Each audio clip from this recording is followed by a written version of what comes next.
The shotgun blast echoed through the midnight air as Clara Whitmore stood in the doorway of Ironwood Ranch, smoke curling from the barrel she held steady in her hands. Three men lay groaning in the dirt, and behind her Jacob McKenna's eyes blazed with something she'd never seen before, not just fury, but fear of losing the only person who dared to stay. This is the story of how a desperate woman took a cursed job, faced down killers, and discovered that sometimes the greatest battles aren't fought with bullets, but with the courage to love again. Stay with me until the end and comment below which town you're watching from. I'd love to see how far our story has traveled tonight. The August sun bore down on Redstone, Texas with the kind of merciless heat that made the devil himself seek shade. Main Street stretched out like a dusty scar through the heart of town, lined with weathered buildings that leaned against each other like drunks after last call. At Garrett's General Store, where the floorboards creaked with every step, and the air smelled of tobacco and dried beans, a yellowed notice had hung on the wall for so long that most folks had stopped seeing it altogether. Housekeeper wanted at Ironwood Ranch. Good pay, no questions asked. Old Pete Garrett stood behind his counter, wiping down the same spot he'd been cleaning for the past hour, watching through the window as a woman approached his store. She moved with purpose, though her dress was travel-worn, and her boots kicked up small clouds of dust with each determined step. When she pushed through the door, the bell above it rang with a clarity that made everyone inside turn to look. Clara Whitmore had the kind of face that told stories without speaking, sharp cheekbones that suggested she'd missed too many meals, eyes the color of storm clouds that had seen too much, and a set to her jaw that said she'd decided to stop running from whatever had been chasing her. Her dark hair was pinned up properly, but wisps had escaped in the heat, framing her face in a way that might have been becoming if she'd had any interest in being becoming. She didn't. She had interest in one thing only: survival. "Ma'am." Pete nodded, his weathered face creasing into practiced politeness. "Help you find something." Clara's gaze swept the store, taking in the pickle barrels, the bolts of fabric, the sacks of flour stacked against the wall. Then her eyes found what she'd come for, the notice about Ironwood Ranch. She walked over to it, pulled it from the wall with one swift motion, and brought it to the counter. "This position," she said, her voice carrying a slight drawl that suggested she'd come from somewhere further south. "Is it still available?" The store went quiet. Even the flies seemed to stop buzzing.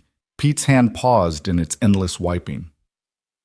At the checkers table in the corner, two old-timers looked up from their game, and by the fabric counter, Mrs. Henderson stopped fingering a bolt of calico. "That's been up there near on 3 years, miss," Pete said carefully. "Nobody's wanted it." "Somebody wants it now," Clara replied, smoothing the paper on the counter. "How do I get to Ironwood Ranch?" Mrs. Henderson. A woman whose greatest pleasure in life was knowing everyone's business stepped forward. Her face was pinched with the effort of containing what she clearly considered vital information. "You don't know about Jacob McKenna." "I know he needs a housekeeper and pays well," Clara said. "That's all I need to know." "Oh, honey," Mrs. Henderson's voice dripped with the false sympathy of someone about to enjoy delivering bad news. "Jacob McKenna is, well, he's not right. Not since his wife died birthing their boy, and then the child following her not a month later. That was 4 years ago, and he's been like a ghost haunting his own land ever since. Why, the last 3 women who tried to work for him didn't last a week. Mary Sullivan said he didn't speak a single word to her the entire time. Just left lists of chores and disappeared into that workshop of his." Claire's expression didn't change. "How much does he pay?" $20 a month plus room and board," Pete answered, shooting Mrs. Henderson a warning look. "It's good money, miss, but nothing," Clara interrupted. $20 a month is $20 more than I have now. Which way to Ironwood?" Pete studied her for a long moment, taking in the determined set of her shoulders, the way her fingers didn't tremble, even though he could see the hunger in the hollows of her cheeks.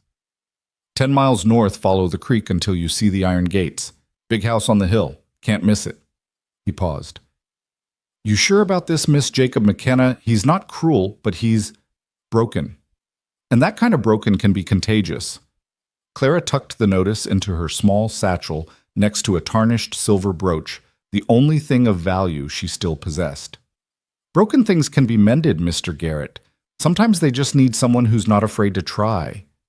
She turned to leave, but Mrs. Henderson couldn't resist one more attempt. Where are you from, dear? Do you have family? Someone we should notify if... No family, Clara said flatly, her hand on the door. No one to notify. Good day. As the door closed behind her, Pete shook his head. That woman's running from something. Or to something, one of the checker players mused. Sometimes when you've got nothing left to lose, even a haunted ranch looks like salvation. Clara heard none of their speculation. She was already walking north following the directions to Ironwood Ranch, her boots raising dust devils in the afternoon heat. The satchel bounced against her hip with each step the brooch inside it. Her mother's brooch, the last thing she'd grabbed before fleeing Austin, clicking against the few coins she had left. The truth was, she was running. Running from a scandal that wasn't her fault, but had her name attached to it nonetheless.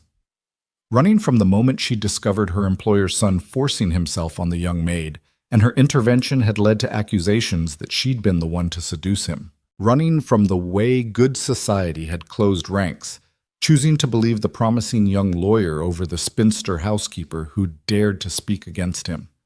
But more than running from, she was running out of money, out of options, out of places where her name wasn't known.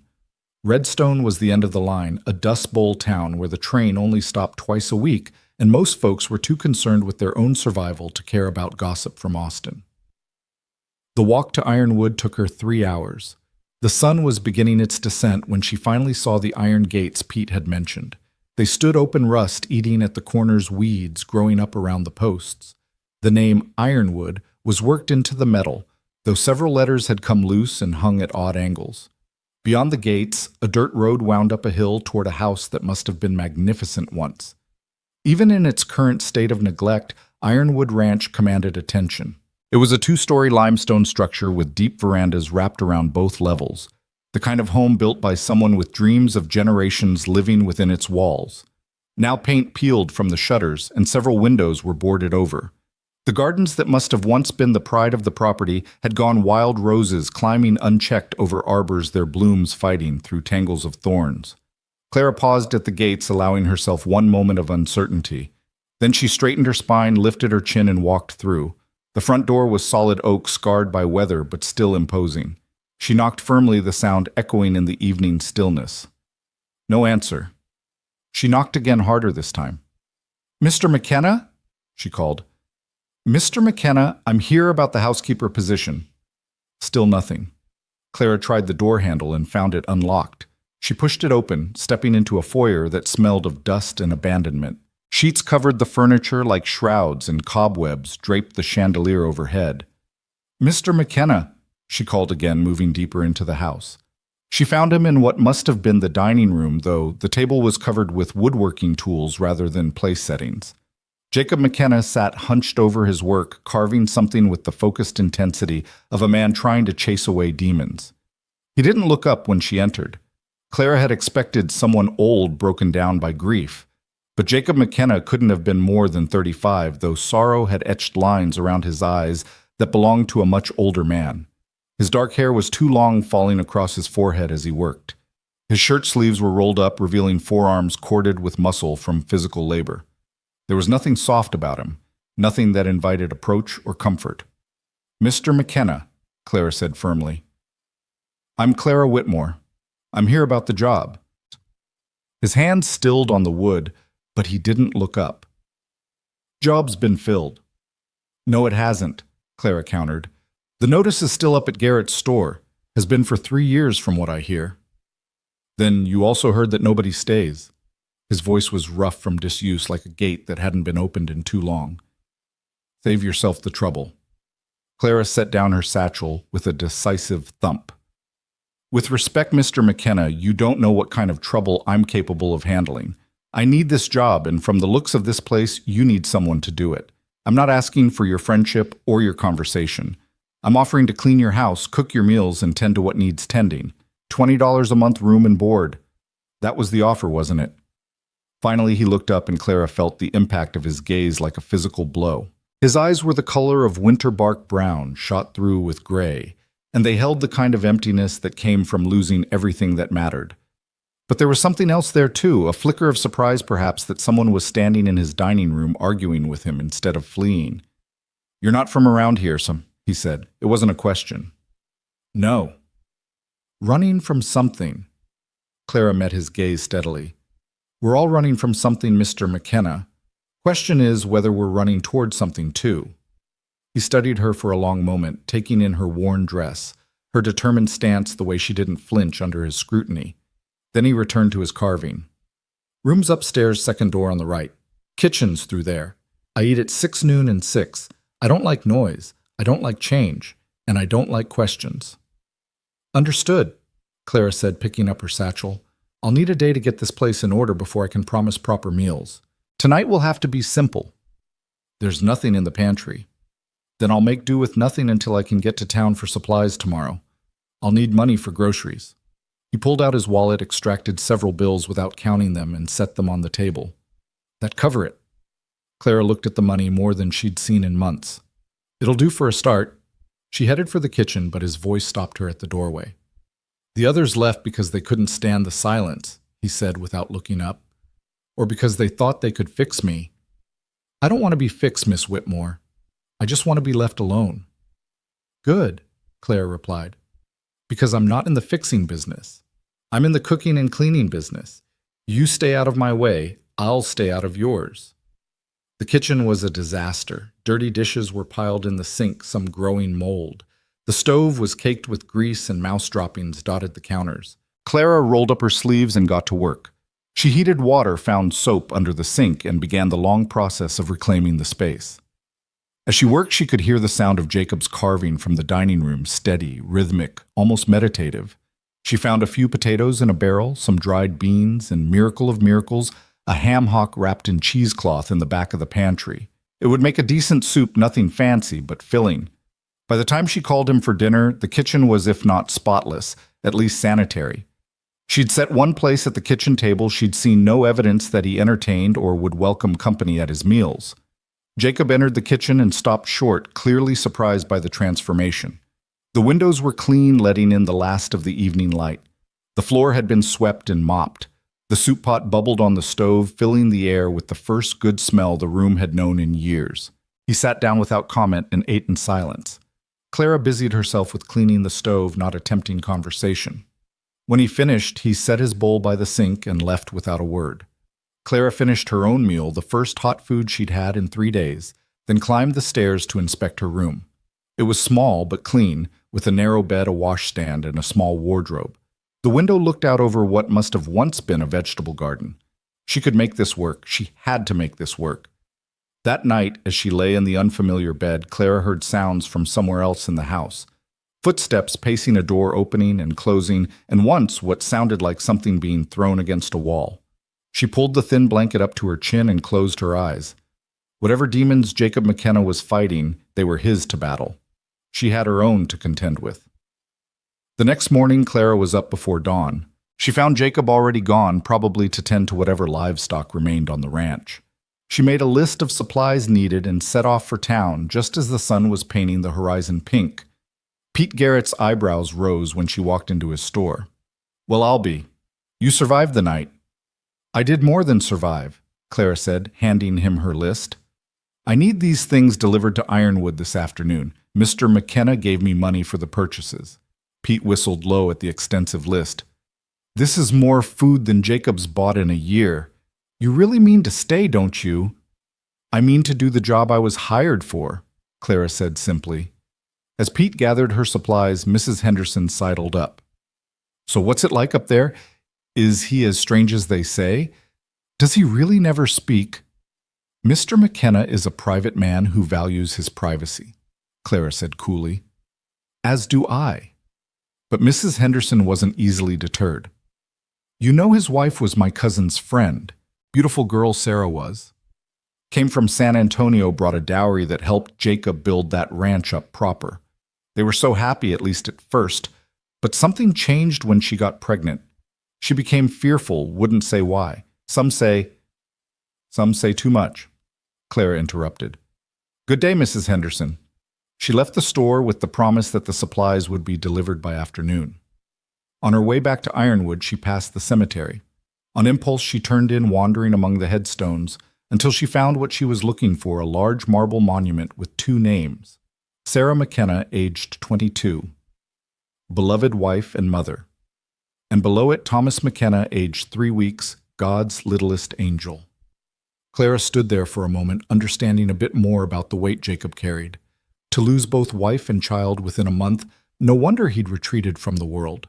She traced the carved letters with one finger, then headed back to the ranch. When the supplies arrived, Clara threw herself into the work of making Ironwood livable again. She started with the kitchen and dining room, then moved on to the parlor.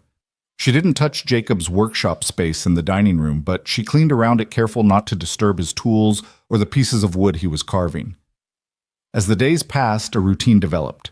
Jacob would be gone when she woke, working the ranch with his sole remaining ranch hand, an old Mexican man named Miguel, who lived in a cottage near the barn. She would have breakfast ready when he returned lunch, at noon dinner at 6. He ate in silence, she cleaned in silence. It should have been oppressive, but Clara found it oddly peaceful. After months of running, of looking over her shoulder, of wondering when her past would catch up with her, the silence of Ironwood was a refuge. She began to learn Jacob's patterns. He liked his coffee black and strong enough to float a horseshoe. He preferred simple food, stew, cornbread, beans, and bacon. He worked in his workshop every evening, carving pieces of wood into intricate shapes. She realized after finding several finished pieces in a room she was cleaning that he was making toys, horses, soldiers, trains. Toys for a child who would never play with them. One evening, about 2 weeks into her employment, Clara made a decision. She prepared dinner as usual, but this time she set 2 places at the table. When Jacob came in, he stopped staring at the second place setting. "I thought I'd join you," Clara said, not looking at him as she ladled stew into bowls. "Seems foolish to eat separately when we're the only 2 people in this house." For a moment she thought he might refuse, might order her to remove the second setting, but he simply sat down in his usual chair. Clara took the other seat and they ate in silence. It wasn't companionable exactly, but it wasn't hostile either. It was a start. As the weeks turned into a month, small changes began to creep into their routine. Clara started humming while she worked, not loudly, just soft melodies that seemed to make the house less oppressive. She opened windows that had been closed for years, letting in fresh air and sunlight. She brought wildflowers in from the fields and put them in vases throughout the house. Jacob never commented on these changes, but Clara noticed he didn't order her to stop either. And once she caught him pausing by a vase of yellow roses she'd placed in the hallway, his fingers barely brushing the petals before he walked on. The breakthrough came 6 weeks into her employment. Clara was cleaning out a storage room when she found them, recipe books clearly well-loved with notations in feminine handwriting. Sarah's recipes. She brought one to the kitchen, intending to try a cake recipe that had notes saying Jacob's favorite in the margin. She was pulling the cake from the oven when Jacob walked in for dinner. The smell of vanilla and cinnamon filled the kitchen, and he stopped dead in the doorway. "Where did you get that recipe?" His voice was sharp, almost angry. Clara held his gaze steadily. "I found your wife's recipe books in the storage room. I thought, you thought wrong." He turned to leave, but Clara's voice stopped him. "She wrote that it was your favorite," Clara said quietly. "She wanted you to enjoy it. Don't dishonor her memory by refusing the things she made with love." Jacob stood frozen in the doorway, his back to her shoulders, rigid with tension. For a long moment, Clara thought he might walk out, might even dismiss her on the spot. Then slowly he turned back and sat down at the table. Clara cut him a slice of the cake, set it before him, and went back to preparing the rest of dinner. She watched from the corner of her eye as he took a bite, saw his eyes close as the familiar flavors hit him. When she looked again, there were tears on his cheeks, silent testimony to a grief too deep for words. She said nothing, just continued with dinner preparations. But when she set his plate before him, their eyes met for a moment, and something passed between them. Not quite friendship, but perhaps understanding. That night, Clara heard him in his workshop late into the evening, but the sounds were different. Instead of the harsh scraping of angry carving, there was a gentler rhythm, as if he were crafting something with care rather than using the wood as an outlet for rage. The next morning, she found a small carved bird on the kitchen table, delicate and perfect in its detail. There was no note, but she knew it was meant for her. She picked it up, running her fingers over the smooth wood, and smiled the first real smile she'd managed since leaving Austin. Fall arrived with a sudden cold snap that had Clara scrambling to prepare the house for winter. She made lists of needed repairs, windows that wouldn't close properly, gaps in the walls where wind whistled through a chimney that clearly hadn't been cleaned in years. "Mr. McKenna," she said one evening as they ate dinner still in relative silence, but now a comfortable quiet rather than oppressive. "The house needs work before winter sets in properly, the north windows especially, and the chimney in the parlor." He nodded. "I'll see to it." "Miguel could help, I'm sure, and perhaps we could hire—" "I said I'll see to it." His tone was final, and Clara didn't push. But the next day she was surprised to see not just Jacob and Miguel working on the windows, but two other men from town. Even more surprising, Jacob was actually talking to them, not much, but giving instructions discussing the work. It was the most she'd heard him speak to anyone besides her. As she brought coffee and sandwiches out to the workers, one of them, a young man named Tom, grinned at her. "Ma'am, I have to say we're all mighty impressed. Jacob here hasn't hired anyone for anything in years. You must be working some kind of magic up here." "No magic," Clara said simply. "Just good cooking and common sense." But Tom's words stayed with her. Was she changing Jacob McKenna? Or was he simply remembering who he'd been before grief consumed him?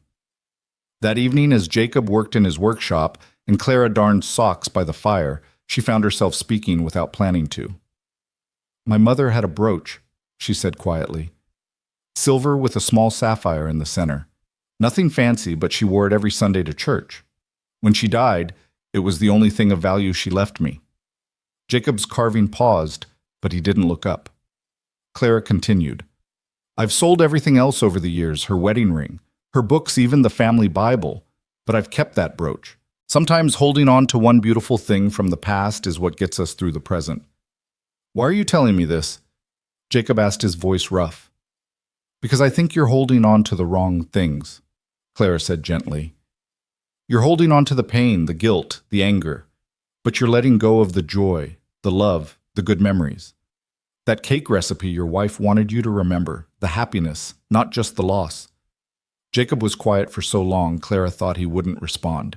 Then so quietly she almost missed it, he said, "Her name was Sarah. The baby was Thomas." "Tell me about them," Clara said softly. And to her amazement, he did.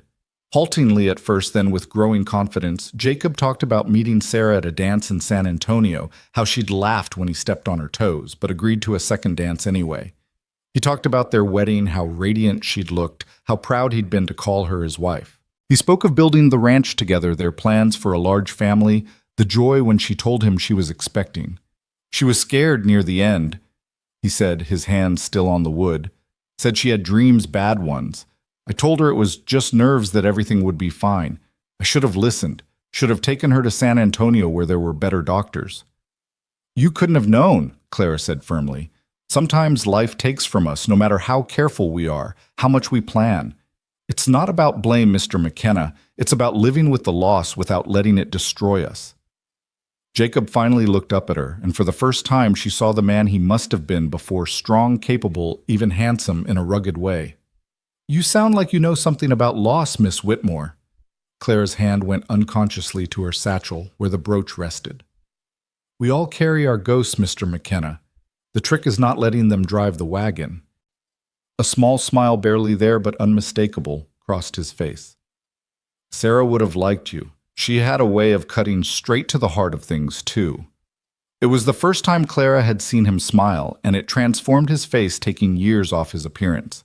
She found herself smiling back, and for a moment the kitchen felt warm with more than just the heat from the stove. But the moment was interrupted by the sound of horses approaching fast. Jacob frowned, moving to the window. "3 riders coming hard, stay inside."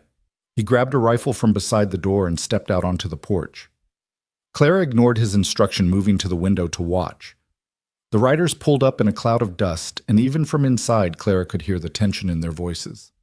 "McKenna," the lead rider called. "Silas Grant wants to talk to you." "Silas can go to hell," Jacob replied evenly. "He knows he's not welcome here. He says to tell you he's making one last offer. Good money for this place, more than it's worth in its current state."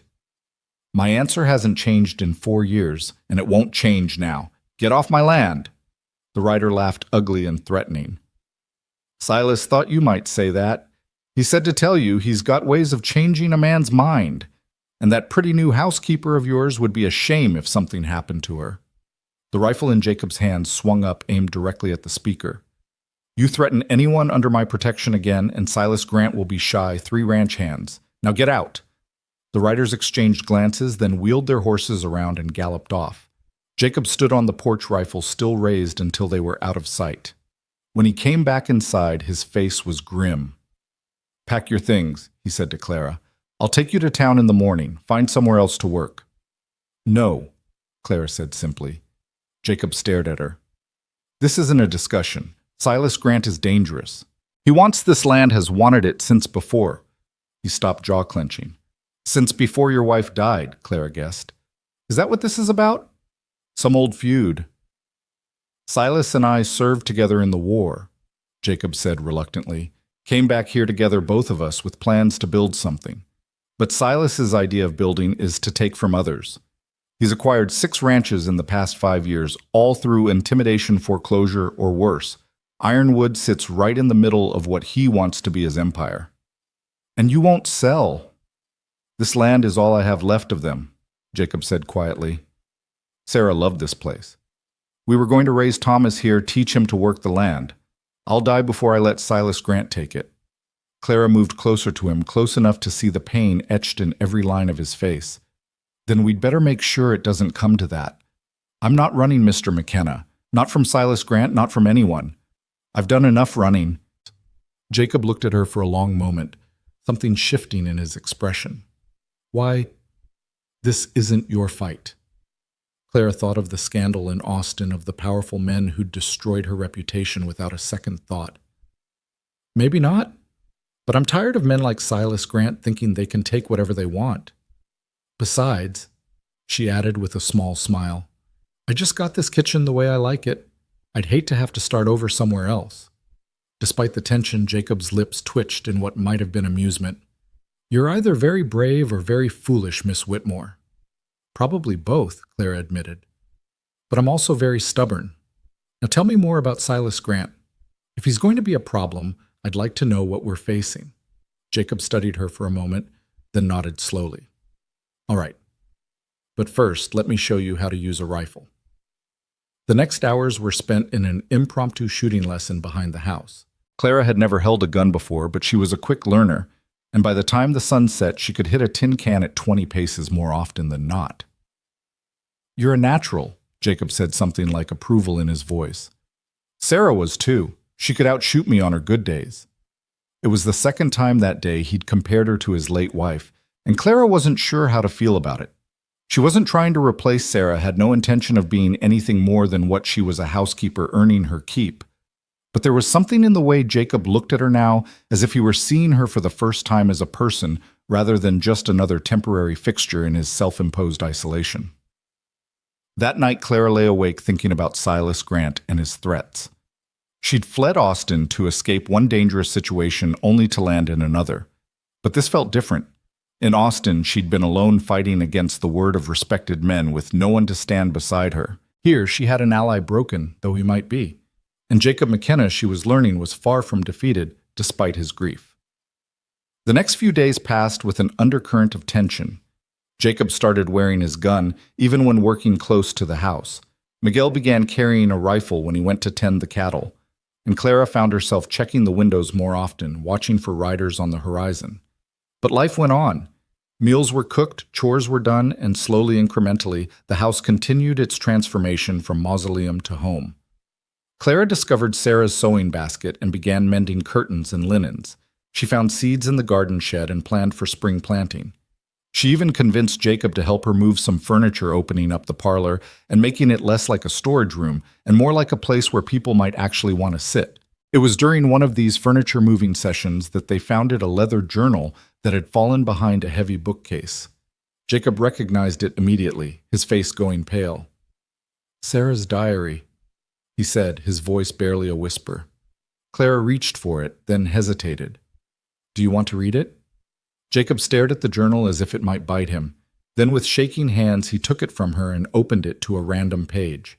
His eyes scanned the words, and suddenly he sank into the nearest chair, the journal falling open in his lap. Clara moved to leave to give him privacy, but his hand shot out and caught her wrist. "Stay," he said roughly. "Please." So she stayed sitting across from him as he read his dead wife's words. Sometimes he would read aloud, sharing bits of Sarah's observations about the ranch, her excitement about the baby, her love for Jacob that seemed to pour from every page. Other times he would fall silent, tears running unchecked down his face as he encountered passages too personal to share. The journal entry that changed everything was dated just 2 weeks before Sarah's death. Jacob's voice cracked as he read it aloud. "I saw him again today, Silas Grant. He was watching the house from the ridge. When I told Jacob, he said I was imagining things, that pregnancy was making me anxious. But I know what I saw, the way Silas looks at me. It's not right. I'm afraid of what he might do if something happens to Jacob." The silence that followed was deafening. Clara watched as understanding dawned on Jacob's face, followed by a rage so intense she instinctively moved back. He stood abruptly, the journal falling to the floor, and punched the wall so hard his knuckles came away bloody.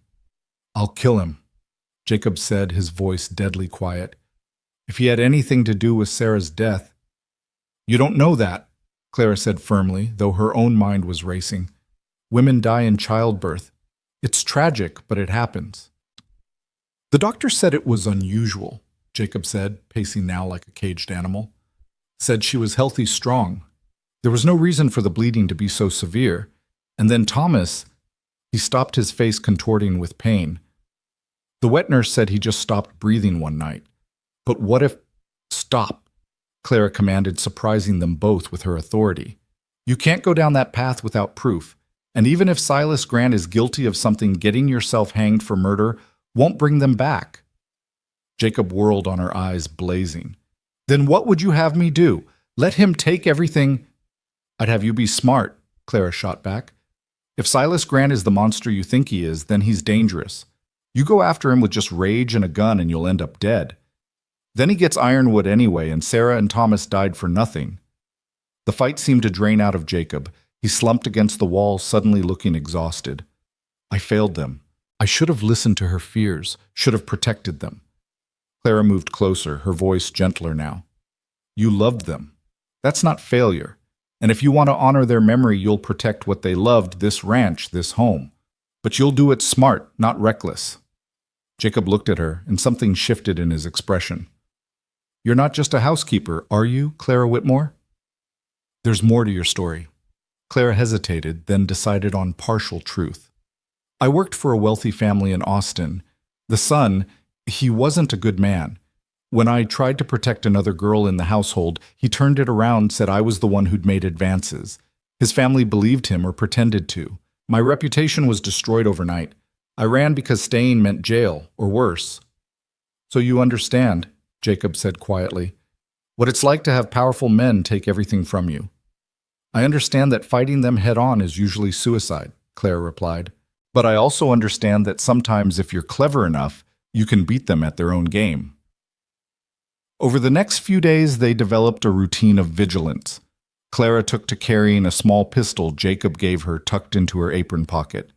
Miguel reported seeing riders on the borders of the property, never crossing over but always watching. And at night, either Jacob or Miguel would take turns keeping watch. It was during one of Clara's turns at the window, Jacob had finally trusted her enough to take a shift, that she saw the fire. A red glow on the horizon in the direction of town. She woke Jacob immediately. "That's the direction of the Hendricks place," Jacob said, pulling on his boots. "Stay here. Keep the rifle ready." "You're not going alone," Clara said, already reaching for her shawl. "Clara, we go together, or you don't go at all, Chet," she said firmly.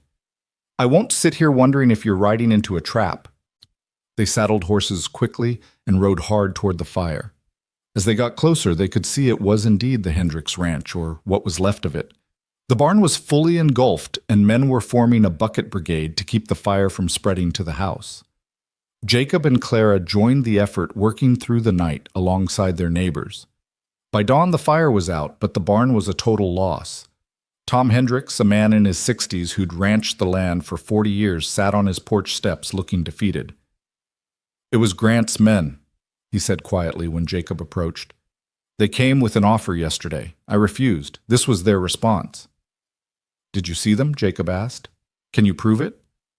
Tom shook his head. "They're too smart for that. But I know. Just like I know they'll be back with another offer, and this time I'll have to take it. Can't rebuild without the barn, and I don't have the money for lumber." Clara, who'd been listening, stepped forward. "What if you had help? What if all the ranchers worked together?"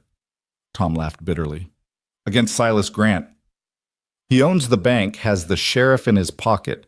Fighting him is like fighting the wind." "Wind can be blocked with the right windbreak," Clara said. "What if every rancher agreed to help rebuild your barn? What if everyone stood together?" "The lady's got a point," said another rancher, Ben Cooper. "Grant can't fight all of us at once." "Can't he?" Tom asked. "He's got money men in the law. What do we have?" "Each other," Jacob said quietly, and everyone turned to look at him. It was the most he'd said in public in years. Sarah used to say that community was the only thing that made frontier life bearable. Maybe it's time we remembered that. The meeting that followed was impromptu but passionate. Right there in the smoky dawn, surrounded by the smell of charred wood, the ranchers of Redstone began to organize. They would rebuild Tom's barn together. They would share the cost of lumber, and they would watch each other's properties. "Grant won't like this," Ben warned. "He'll escalate." "Then we'll be ready," Jacob replied, and Clara felt a surge of pride at the determination in his voice. Over the next week, Ironwood became the unofficial headquarters of the resistance against Silas Grant. Ranchers came and went, bringing news and making plans. Clara found herself cooking for groups of men, serving coffee during strategy meetings, and offering her own insights when asked. It was during one of these meetings that she first saw Silas Grant up close. He rode up to Ironwood with 6 men bold as brass in the middle of the day. Clara was in the garden when they arrived, and she straightened one hand, going to the pistol in her pocket. Silas Grant was not what she'd expected. He was handsome in a cold way, with silver-streaked hair and pale blue eyes that reminded her of winter ice. He dressed like a gentleman, but there was something predatory in the way he moved, dismounting his horse with the controlled grace of a man who knew his own power. "Miss Whitmore," he said, tipping his hat to her, "I've heard so much about you, the woman who tamed Jacob McKenna." "Mr. McKenna doesn't need taming," Clara replied evenly, "and you're trespassing." Grant smiled, a cold expression that didn't reach his eyes. "Such fire. I can see why Jacob keeps you around, though I wonder if he's told you the whole truth about his situation." Before Clara could respond, Jacob emerged from the house, rifle in hand. "Get off my land, Silas." Now, Jacob, is that any way to greet an old friend? I came to make you one last civilized offer. 50,000 for Ironwood. That's twice what it's worth." "It's not for sale," Jacob said flatly. "Everything's for sale," Grant countered. "It's just a matter of price, or pressure." His eyes flickered to Clara. "Pretty woman like that working in a house with a single man. People talk. Wouldn't take much to ruin her reputation entirely. I heard there was already some trouble in Austin." Clara felt the blood drain from her face. How could he know about Austin? Jacob stepped forward, the rifle raising slightly. "You investigate her. You threaten her." "I protect my investments," Grant said smoothly. "And Ironwood will be mine one way or another. The lady's past just gives me options."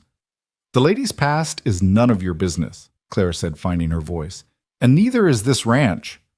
Grant laughed. "Oh, I do like you. Tell me, Miss Whitmore, did you know that Jacob here killed 3 men in cold blood during the war? Or that he was court-martialed, only got off because I testified on his behalf? He owes me more than he wants to admit." "The men I killed were raiders attacking civilians," Jacob said through gritted teeth. "And you testified because you knew I'd expose your war profiteering if you didn't." "Details," Grant waved dismissively. "The point is, we have history, Jacob. Sarah understood that. She was going to convince you to sell, you know, before her unfortunate passing." The rifle in Jacob's hand swung up, aimed directly at Grant's chest. "Don't you dare speak her name." Grant's men went for their guns, but Grant raised a hand to stop them. "You won't shoot me, Jacob. You're not a killer anymore. You're just a broken man holding on to a dead dream." He mounted his horse with casual elegance. 60 days, Jacob. You have 60 days to accept my offer. After that, things get unpleasant. As they rode away, Clara saw Jacob's hands shaking. She gently took the rifle from him, her fingers brushing his. He's trying to get in your head. Don't let him. What if he's right? Jacob asked quietly. What if I am just a broken man? Clara turned to face him fully, her expression fierce. Then be broken. But to be broken and fighting, be broken and brave, be broken and still standing. That's more than Silas Grant will ever be with all his money and men. That night, Jacob didn't retreat to his workshop after dinner. Instead, he sat with Clara by the fire, staring into the flames. Tell me about Austin, he said suddenly. The whole truth. Clara hesitated, then slowly told him everything. About James Worthington, the judge's son, who thought household servants were his for the taking. About finding him forcing himself on the teenage scullery maid. About hitting him with a poker to make him stop. About how he'd turned it around claiming Clara had seduced him and attacked him when he refused her advances. The girl was too frightened to speak up, Clara said quietly. His mother believed him or chose to. Within a day, there were warrants out for my arrest. I ran that night with nothing but my mother's brooch and the clothes on my back. The brooch you keep in your satchel, Jacob said. It wasn't a question. You noticed? I notice everything about you, Jacob admitted, then seemed surprised by his own words. I know what you mean, Clara said softly. And she did. Over the weeks, awareness had been growing between them, unspoken but undeniable. The way his presence filled a room, the way her humming made him pause in his work, the way they moved around each other in the kitchen, a dance of familiarity that had developed without conscious thought. Silas will use Austin against you, Jacob said, returning to safer ground. He'll make it public force you to run again. Let him try, Clara said with more confidence than she felt. I'm done running. Jacob looked at her for a long moment. You could have a good life somewhere else, somewhere safe. I could give you money references. Are you trying to get rid of me, Mr. McKenna? I'm trying to protect you. I don't need protection, Clara said firmly. I need a job and a place to stand my ground. Unless you're dissatisfied with my work. No, Jacob said quickly. No, your work is... The house hasn't looked this good since... He trailed off, but Clara understood. Since Sarah. Then the matter is settled, Clara said, rising. Now, if we're going to fight Silas Grant, we need to be smart about it. He mentioned war profiteering. What did he mean? Jacob's face darkened. During the war, Silas was in charge of supply lines. He was selling army supplies to civilians at inflated prices, pocketing the difference. Men were going without boots and blankets while he got rich. Can you prove it? I had documents once. Letters, receipts. But they were in the safe and... Jacob paused, his eyes widening. The safe. Sarah knew the combination. She might have... He was on his feet, moving quickly toward his study, a room Clara had been forbidden to clean. The study was dusty, but organized, dominated by a large safe in the corner. Jacob knelt before it, spinning the combination with practiced ease. Inside were papers, gold coins, and a leather portfolio Clara recognized as the type lawyers used. Jacob pulled out the portfolio and opened it. His hands stilled. She kept them. Sarah kept everything. He looked up at Clara, his eyes bright with something that might have been hope. These documents prove Silas's war crimes. They're enough to destroy him. Then why haven't you used them? Because he has something too, Jacob admitted. The court-martial records. Out of context, they make me look like a murderer. And with Sarah gone, I didn't care what people thought of me. But now you have something to fight for, Clara finished. Someone, Jacob corrected quietly, then caught himself. Something. The ranch, I mean. Clara felt heat rise in her cheeks but kept her voice steady. We need to think strategically. If you reveal what you have on Grant, he'll retaliate with what he has on you. It's a stalemate. Unless we can find something else, Jacob said thoughtfully. Something current. Silas has been careful since the war, but he can't be perfect. The burned barn, Clara said suddenly. What if there were witnesses? What if someone saw his men? Even if they did, they'd be too scared to testify. Maybe. Or maybe they just need to know they're not alone. Over the next few days, Clara became a detective. She visited the neighboring ranches under the pretense of sharing recipes or borrowing supplies, but really she was gathering information. She learned that the Hendricks fire wasn't the first suspicious incident. There had been poisoned wells, cut fences, missing cattle, always after a rancher refused to sell to Grant. It was at the Miller Ranch that she struck gold. Young Betty Miller, just 16, pulled Clara aside while her mother was distracted. "I saw them," she whispered. "The night of the fire. 3 men, one with a scar across his jaw. They were laughing as they rode away." "Would you testify to that?" Clara asked. Betty looked terrified. "Mr. Grant would kill us all." "Not if we all stand together," Clara said firmly. "Not if we refuse to be afraid."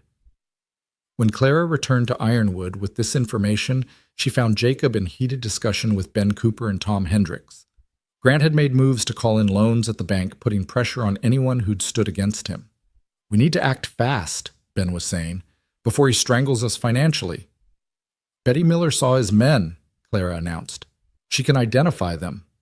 The room went quiet. Tom shook his head. "A 16-year-old girl's word against Silas Grant. That's not enough." "It is if we combine it with other testimony," Clara insisted. "If everyone who's been threatened or attacked speaks up." "They won't," Ben said flatly. "Grant owns this town. He owns the fear in this town," Clara corrected. "There's a difference." Jacob was watching her with an expression she couldn't quite read. "What are you suggesting?"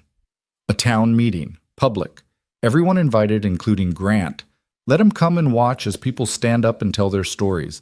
Make it impossible for him to operate in the shadows." "That's dangerous," Tom warned. "Grant doesn't like being cornered." "Good," Clara said fiercely. "Cornered men make mistakes." The meeting was set for Sunday after church. Word spread quickly and the atmosphere in town became electric with tension.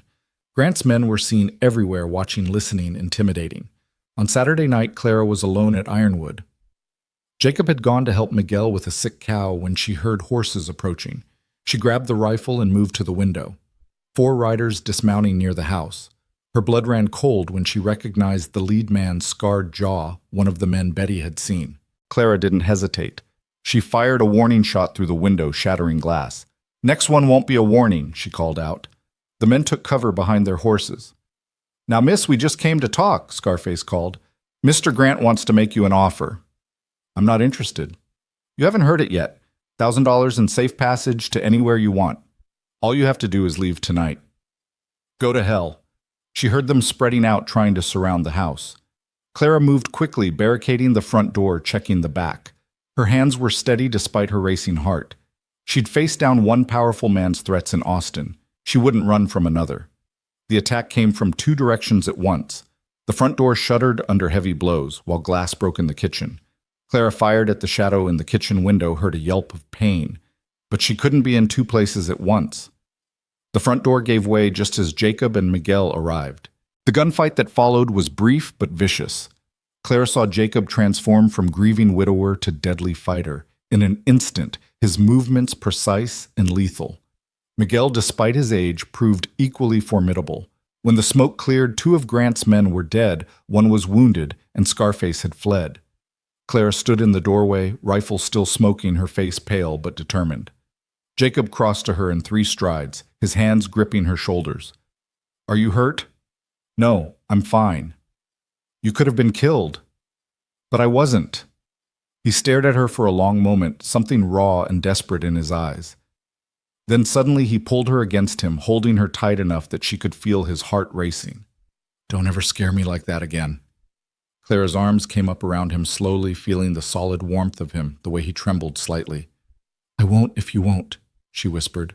They stood there in the doorway holding each other while Miguel diplomatically dealt with the bodies and the wounded man. Finally, Jacob pulled back his hands, framing her face. "You're the bravest woman I've ever known." "Second bravest," Clara corrected gently. "Sarah faced down her fears every day." "Sarah would have liked you," Jacob said softly. "She would have said you were exactly what I needed." "And what's that?" "Someone who won't let me give up." The moment was interrupted by the sound of more horses. Sheriff Dixon arrived with a posse, his face grim. Clara noticed several of the men wore badges but had the look of Grant's hired guns. Got a report of shooting, Dixon said, surveying the scene. Looks like murder to me. Looks like self-defense, Jacob countered. These men broke into my home, threatened my housekeeper. That's not how Mr. Grant tells it, Dixon said. Says your woman here invited his men over, then ambushed them. Clara laughed sharp and bitter.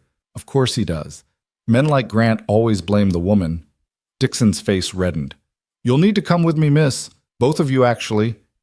On what charges? Jacob demanded. Murder, for starters. The crowd that had gathered began to mutter. Tom Hendricks stepped forward. Now hold on, Sheriff. We all know what really happened here. Do you? Dixon asked. Were you here? I was, Miguel said firmly. I saw everything. These men attacked. We defended. The word of a Mexican ranch hand, Dixon scoffed. That won't hold up. The racism in his tone made Clara's blood boil. The word of an honest man against hired killers. I'll take those odds. The standoff might have escalated, but suddenly Ben Cooper spoke up. Sheriff, before you arrest anyone, might want to know that Judge Harrison is on his way from Austin. Should be here tomorrow for the town meeting. Maybe we should let him sort this out. Dixon looked uncertain. Arresting Jacob and Clara was one thing, but doing it right before a judge arrived was another. Fine, but nobody leaves town, and those bodies need explaining. As the sheriff and his men left with the wounded attacker and the bodies, Clara realized their home had become a fortress. Ranchers arrived throughout the night, armed and ready to stand guard.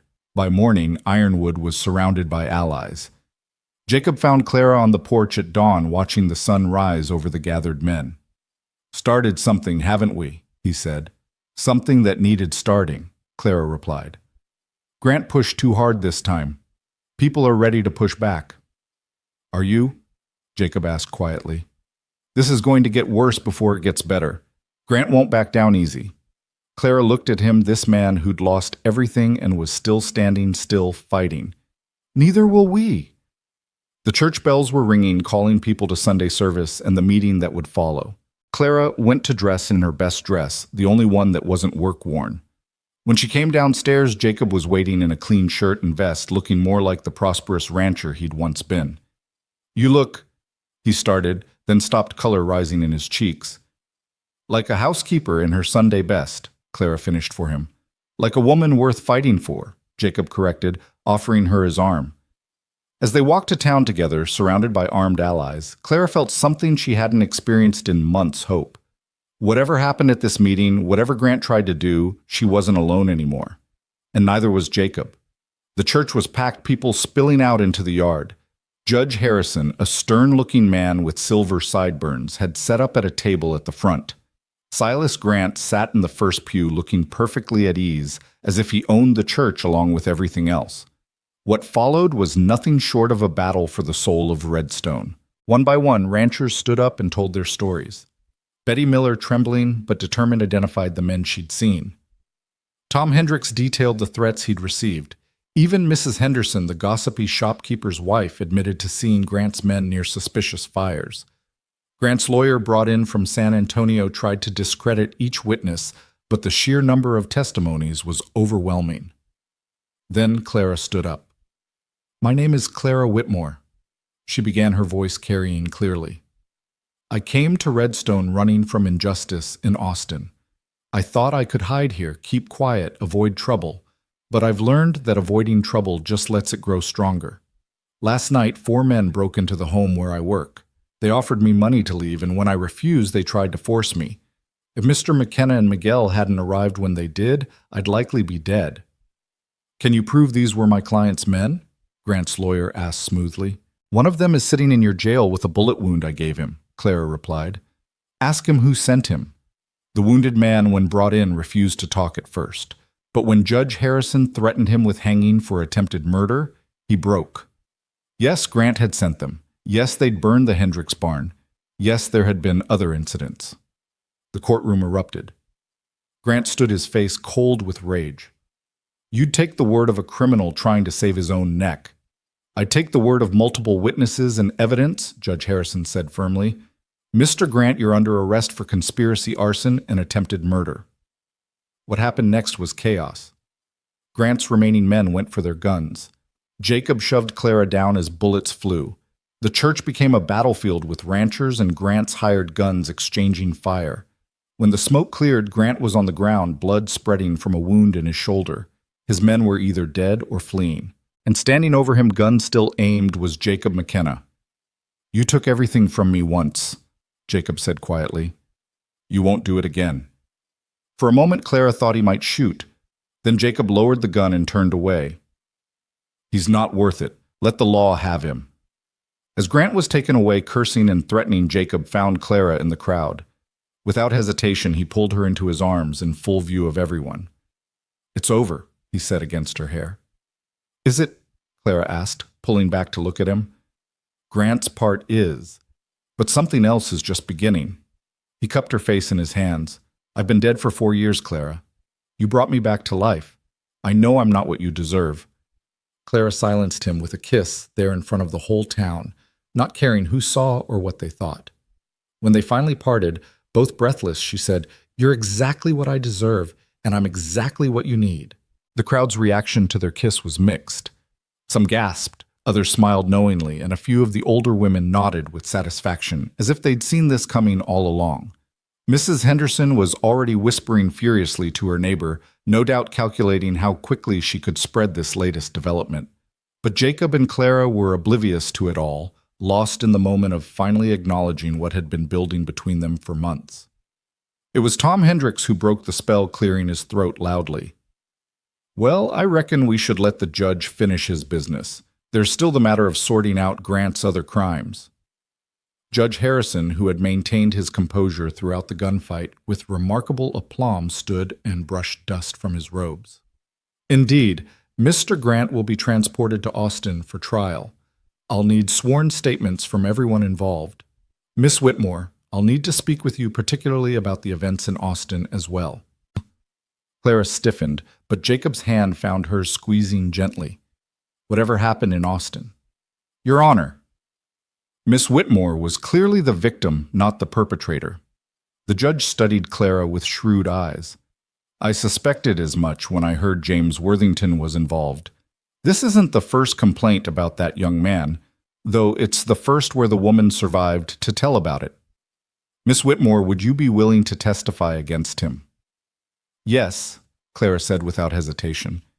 "If it means stopping him from hurting anyone else, yes." "Good. I'll have the Austin authorities re-examine the case. In the meantime, you're free to remain here. It seems you've found yourself a good situation." As the crowd began to disperse, Miguel approached, a rare smile on his weathered face. "Senor Jacob, Senorita Clara, the ranch is secure. The men who stood guard are asking if you need them to stay." "Thank them, but no," Jacob said. "The danger has passed, but tell them we won't forget what they did for us." The walk back to Ironwood felt different somehow. The threat that had hung over them was gone, but in its place was a new tension, an awareness that everything between them had changed. They walked in silence until they reached the gates. Then Jacob stopped, turning to face Clara. "I need to say something." He began, his voice rough with emotion. "What happened back there? The kiss?" "Are you about to apologize?" Clara interrupted, raising an eyebrow. "Because if you are, I might have to shoot you myself." Despite everything, Jacob laughed, a real laugh, full and rich. "No, not apologize, never that. But I need you to understand what you're getting into. I'm not whole, Clara. Parts of me died with Sarah and Thomas. I don't know if I can be the man you deserve." Clara reached up, touching his face gently. "I'm not asking you to be whole, Jacob. I'm not whole either. We're both carrying pieces of the past that will never fully heal. But maybe together our broken pieces can make something new, something different, but still good." "Sarah," he started, then stopped, struggling with the words. "Sarah loved you," Clara said firmly. "From everything you've told me, everything I've read in her journal, she loved you completely. She wouldn't want you to die with her, Jacob. She'd want you to live to love again, to be happy. How do you know that? Because that's what love is. It's wanting the best for someone even when you're not there to see it." Clara's voice caught slightly. "My mother told me that before she died. She said the greatest gift we can give those we've lost is to live fully in their honor. They stood there in the fading afternoon light, the ranch spreading out behind them, testament to dreams both lost and potentially found again. Finally, Jacob took her hand, linking their fingers together. "Stay with me," he said simply. "Not as my housekeeper, as mine." "I was already yours," Clara admitted. "From the moment you handed me that carved bird. Maybe even before." They entered the house together, and it felt different now, not a monument to grief, but a home with possibilities. Clara went to start dinner while Jacob tended to the evening chores, but there was a new ease between them, glances that lingered, casual touches as they passed in the hallway. That evening, as they sat by the fire, Jacob brought out Sarah's journal again. "I want to read you something," he said, flipping to a marked page. Sarah wrote this about a month before she died. He read aloud, "I dreamed again last night, but this time it wasn't frightening. I saw Jacob standing in our kitchen laughing with a dark-haired woman. She was cooking something that smelled of cinnamon, and he was looking at her the way he used to look at me, like she was his whole world. I woke up crying not from sadness, but from relief. If something happens to me, I want him to find that. I want him to find her." Clara felt tears running down her cheeks. "She saw me, maybe," Jacob said softly. "Or maybe she just knew I'd need someone strong enough to bring me back from the darkness. Either way, I think she'd approve." Over the next weeks, the town adjusted to the new reality. With Grant gone, he'd been sentenced to 20 years for his crimes. Several of his properties were put up for sale. The ranchers he'd driven out were able to reclaim their lands, and a new sense of community flourished. Jacob emerged from his isolation, taking an active role in town meetings and helping neighbors with their rebuilds. But not everyone was happy with the changes. Some of Grant's men had escaped, and there were rumors they were regrouping, planning revenge. One night, Clara woke to find Jacob gone from his chair by the fire.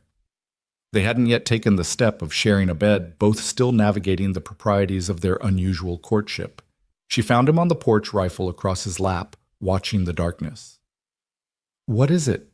she asked, wrapping a shawl around her shoulders against the cool night air. "Maybe nothing.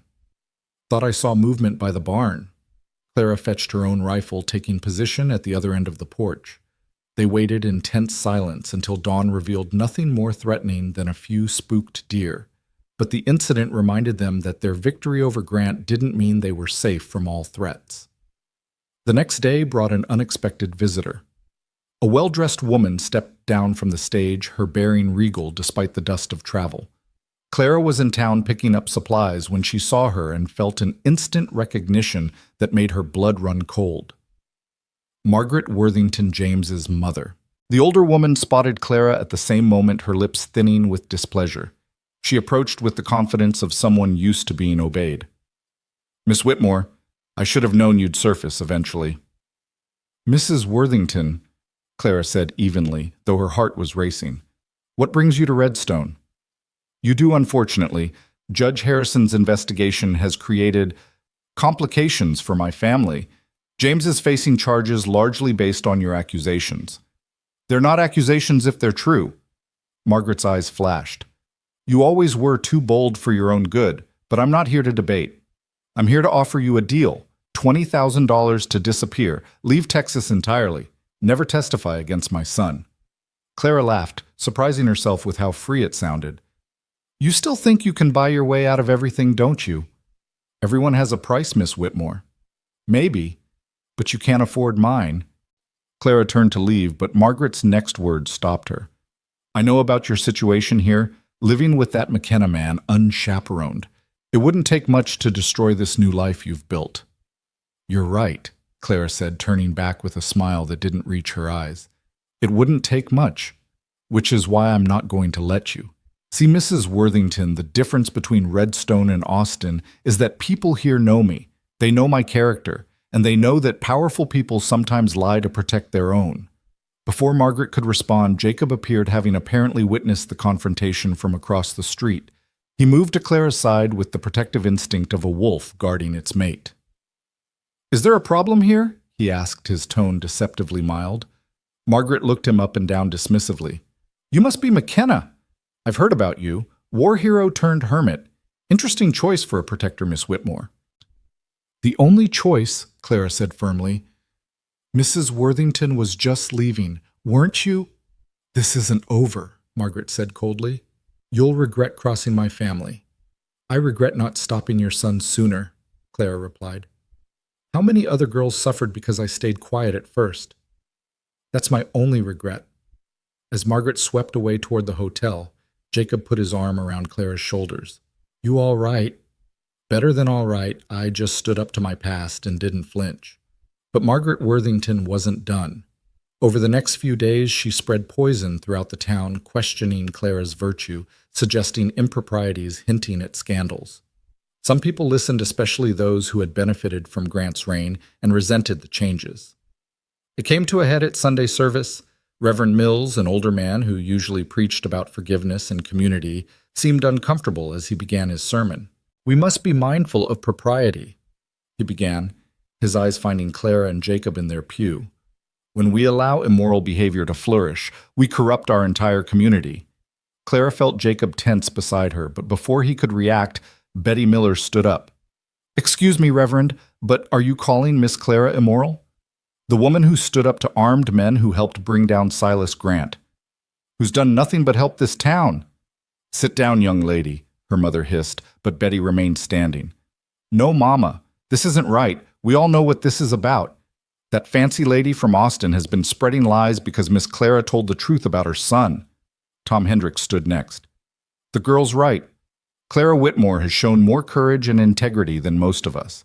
If there's impropriety, it's in listening to gossip from strangers over evidence from our own eyes.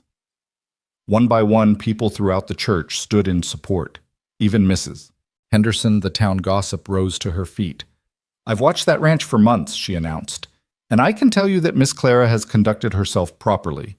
Can't say the same for Mrs. Worthington, who tried to bribe me yesterday to spread rumors. The Reverend, looking increasingly flustered, tried to regain control.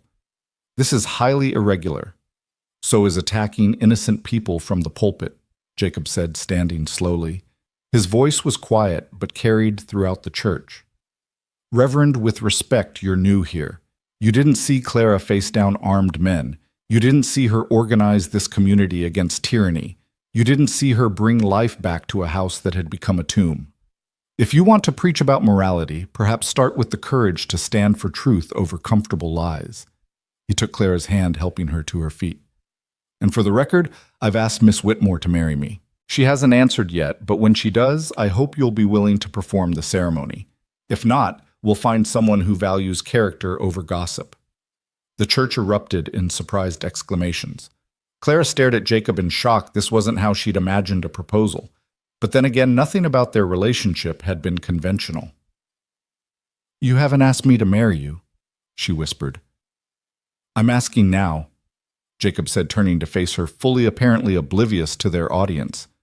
Clara Whitmore, you saved my life in every way that matters. Will you marry me? Clara looked around the church at the faces watching them, some supportive, some skeptical, all waiting. Then she looked back at Jacob, this man who'd lost everything and found the courage to risk his heart again. Yes, she said simply. Yes, I'll marry you. The church erupted again, this time in celebration. Margaret Worthington, who'd been watching from the back, turned and left without a word. She was on the next stage out of town, her threats empty in the face of a community that had chosen its own over an outsider's lies. But happiness, Clara had learned, was often followed by hardship. 2 weeks later, as wedding preparations were underway, disaster struck. Jacob had gone to Austin to finalize some legal matters regarding Grant's prosecution. He was supposed to return in 3 days. A week passed with no word. Clara tried not to panic. Travel could be unpredictable.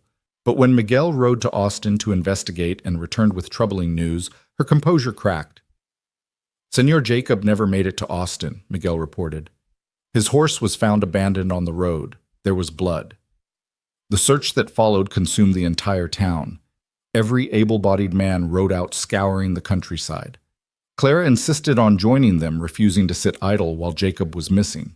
It was Ben Cooper who found the first real clue tracks leading off the main road toward an abandoned mine shaft. The tracks were days old, but they were something. The mine was a day's ride north in rough country that had been largely abandoned since the silver played out. As they approached, Clara's heart sank. If Jacob had been taken there, if he'd been thrown down a shaft. But smoke rising from what should have been an empty building gave her hope. They approached carefully, weapons ready. Through a broken window, Clara could see inside, and her heart nearly stopped. Jacob was there tied to a chair, clearly beaten, but alive. Around him were 4 men, including one she recognized. Scarface. The man who'd escaped the night of the attack on Ironwood. "We go in fast," Tom Hendricks whispered. "Take them by surprise." "No," Clara said. "They'll kill him before we get close. I have a better idea." Before anyone could stop her, she walked directly toward the building, hands raised. "Hello in there. I want to make a deal." The men inside scrambled for positions, one putting a gun to Jacob's head. Scarface appeared in the doorway, grinning unpleasantly. "Well, well, come to save your man. Come to offer you what you really want," Clara said steadily. "Me. Let him go and I'll come with you. No fight, no resistance." "Clara, no." Jacob's voice was hoarse but desperate. "Interesting offer," Scarface mused. "But why would we trade when we can have both?" "Because you're surrounded," Clara said calmly. "Every rancher in the county is out there. You kill him, you die. Take me instead and you might make it out alive." It was a bluff. They only had 8 men, but Scarface didn't know that. He looked around nervously, calculating odds. "Here's what's going to happen," Clara continued, moving closer. "You're going to untie him and let him walk out. Once he's clear, I'll come in. You can use me as a hostage to get safe passage." "Clara, don't do this," Jacob pleaded. She met his eyes, trying to convey everything she couldn't say aloud. "Trust me. I love you. This isn't the end." Scarface made his decision. "Cut him loose," he ordered one of his men. As Jacob stumbled to his feet, Clara moved past him. Their hands brushed for just a moment, and she pressed something into his palm, the small pistol from her pocket. Jacob understood immediately. As soon as he was clear of the doorway, he spun firing through the window. Clara dropped to the floor as bullets flew over her head. The ranchers charged from their positions, and the fight was brief but vicious. When the smoke cleared, 3 of the kidnappers were dead. Scarface was wounded, bleeding from a shot to the shoulder. Clara crawled to where Jacob had fallen, his own wound reopened in the fight. "You brave, foolish woman," he gasped, pulling her against him despite the pain. "You're one to talk," she replied, tears streaming down her face. "Don't you ever disappear on me again." "Never," he promised. "Never again." The ride back to town was slow, with Jacob barely conscious from blood loss. The doctor worked through the night to save him, and for hours Clara sat by his bedside, holding his hand and praying to whatever power might be listening. When he finally woke, the first word from his lips was her name. "I'm here," she assured him, squeezing his hand. "I'm right here." "The wedding," he mumbled. "Did we miss the wedding?" Clara laughed through her tears. "It can wait until you're healed." "No," Jacob said with surprising firmness. "No more waiting. I've wasted too much time already. As soon as I can stand, we're getting married." 2 weeks later, he made good on that promise. The wedding was held at Ironwood in the garden Clara had restored. The entire town attended, even Reverend Mills, who had apologized for his earlier judgment. Clara wore Sarah's wedding dress, which Jacob had kept preserved in tissue paper. It had been his idea, his way of honoring the past while embracing the future. "She would want you to have it," he'd said simply, and Clara had cried at the generosity of the gesture. As they stood before the assembled crowd exchanging vows, Clara thought about the journey that had brought them here. A desperate woman taking a job nobody wanted. A broken man hiding from the world. Somehow they'd saved each other. "I promise to stand beside you through whatever comes," Clara said, her voice clear and strong. "Through darkness and light, through plenty and want, through all the battles yet to fight. I promise to love you with whatever pieces of my heart remain whole," Jacob replied, his eyes never leaving hers. "And to let you help me heal the rest. You brought me back to life, Clara. Now that life is yours always." When Reverend Mills pronounced them husband and wife, the cheer that went up could probably be heard in the next county. As Jacob kissed his bride, someone shouted, "About time!" And everyone laughed. The celebration that followed was like nothing Redstone had seen in years. Tables groaned under the weight of food brought by neighbors. Musicians played late into the night. Even Margaret Worthington's attempts to cause trouble had ultimately failed. James had been convicted in Austin, and the family's reputation was in ruins. As the party continued around them, Jacob pulled Clara aside, leading her to the hill overlooking the ranch. The moon was full, bathing everything in silver light. "I have something for you," he said, pulling out a small wrapped package. Clara opened it to find a carved wooden box, intricate and beautiful. Inside was her mother's brooch, which she'd sold weeks ago to buy medicine when Jacob was hurt. "How did you—" Miguel tracked it down. A woman shouldn't have to sell her mother's memory to save her future husband. He pinned it to her dress with gentle fingers. "Sarah had jewelry, lots of it. It's yours now if you want it. But I thought you should have this back first." Clara touched the brooch, then reached up to cup his face. "How did I get so lucky?" "Luck had nothing to do with it," Jacob said seriously. "I think Sarah sent you. I think somehow she knew I'd need you." Or maybe, Clara suggested, two broken people just recognized each other and decided to build something new from the pieces. They stood there on the hill, looking out over land that had seen so much sorrow, but now held so much promise. In the distance, they could hear the music and laughter from their wedding celebration, but for this moment, they were alone, two souls who'd found each other against all odds. "What now?" Clara asked, leaning into his embrace. "Now we live," Jacob said simply. "We work the ranch. We raise children if we're blessed with them. We help our neighbors. We face whatever comes together." "Together," Clara agreed. "I like the sound of that." As they walked back to their wedding celebration, hand in hand, Clara reflected on the sign that had hung in Garrett's store for 3 years. The job nobody wanted had become the life she'd never dared to dream of. The months that followed brought both challenges and joys. Clara discovered she was pregnant just as a drought threatened the county's crops. While Jacob and the other ranchers worked to dig new wells and share water resources, Clara organized the women to preserve what food they could and plan for lean times ahead. It was during one of these planning meetings that an unexpected visitor arrived. A young woman barely 17 stood at the door of Ironwood with a baby in her arms and desperation in her eyes.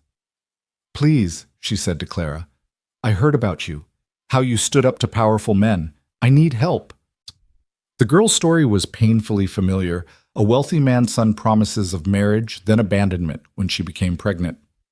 Now her family had cast her out, and she had nowhere to go. Clara didn't hesitate. "You'll stay here. We'll figure something out." Jacob, when told of their new house guest, simply nodded. "If you trust her, that's enough for me." The girl Anna proved to be a hard worker and devoted mother. She helped Clara with the household duties, especially as Clara's pregnancy advanced. And when Clara went into labor during a terrible storm that prevented the doctor from reaching them, it was Anna who served as midwife with surprising skill. "I helped my mother deliver babies back home," Anna explained as she guided Clara through the pain, "before I became a shame to the family." "You're not a shame," Clara gasped between contractions. "You're a survivor. There's a difference." When Clara's son was born healthy and loud and perfect, Jacob wept openly as he held the tiny bundle. "We'll name him Thomas," he said softly. "If that's all right with you, not as replacement, but as honor. New life carrying forward the memory of what was lost." "Thomas it is," Clara agreed, exhausted but happy. The drought eventually broke, and with it came a new prosperity to the region. The community that had banded together against Grant remained strong, helping each other through good times and bad. Ironwood became known as a place of refuge for women like Anna, who needed shelter for cowboys down on their luck, for anyone who needed a second chance. 5 years passed. Clara gave Jacob 2 more children. Sarah, named for the woman whose memory they both honored, and James, a name Clara chose to reclaim from the man who'd tried to destroy her. The house that had once echoed with emptiness now rang with children's laughter. Anna had married Miguel's nephew, a good man who loved her daughter as his own. They built a small house on Ironwood land close enough to help, but far enough for privacy. One evening, as Clara stood on the porch watching Jacob teach young Thomas to ride, she felt a presence beside her. Not ghostly, just peaceful. She thought of Sarah, of the woman whose death had created the void Clara had filled. Not replaced, never replaced, but honored through the continuation of life and love. "Thank you," she whispered to the evening air. Whether she was thanking Sarah God or fate itself, she wasn't sure, but gratitude filled her heart. Jacob dismounted and walked toward her, Thomas riding proudly on his shoulders. "What are you thinking about?" "How different life is from what we plan," Clara said. "I came here running from scandal, desperate for any job. You were hiding from the world, convinced you'd never feel again. And now we have this." Clara gestured to their children playing in the yard, to the ranch thriving around them, to the life they'd built from the ashes of their separate griefs. Jacob set Thomas down to play with his sisters and pulled Clara into his arms. "Do you ever regret it? Taking that job nobody wanted?" Clara smiled, thinking of that yellowed notice that had hung on the wall for 3 years, waiting for someone desperate enough or brave enough to answer it. "Never. It was the best decision I ever made. Even with all the danger, Grant, the kidnappers, the threats, especially because of those, they taught me I was stronger than I knew. They taught us both that together we could face anything." As the sun set over Ironwood Ranch, painting the sky in shades of gold and rose, Clara thought about the journey that had brought them here. It hadn't been easy. There had been moments of terror, grief, and doubt. But there had also been love, community, and the gradual healing that comes from refusing to give up. The job nobody wanted had become a life worth fighting for. And fight for it they had against external threats and internal demons, against the weight of the past and the uncertainty of the future. Now as she stood in the circle of her husband's arms, watching their children play in the yard of the home they'd reclaimed from sorrow, Clara knew with certainty that every struggle had been worth it. She'd found more than employment at Ironwood Ranch. She'd found family purpose and a love that had grown from the ashes of loss into something beautiful and enduring.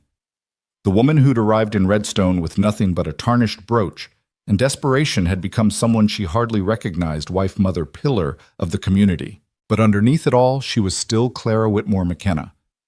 The woman who'd dared to take the job nobody wanted, and in doing so had found everything she'd never known she needed. The years of peace had softened them all, perhaps too much. That became clear the autumn morning when Clara spotted dust clouds on the horizon far too large to be casual travelers. She was hanging laundry with Anna while the children played nearby, and something about the purposeful movement of those riders made her skin prickle with familiar dread. "Anna, take the children inside," she said quietly, her hand already moving to the rifle they kept by the door. "Now." Anna didn't question it. 5 years at Ironwood had taught her to recognize danger in Clara's tone. She gathered the children quickly, hushing their protests with promises of cookies and stories. Jacob was in the north pasture with Miguel, and the hands too far to signal quickly.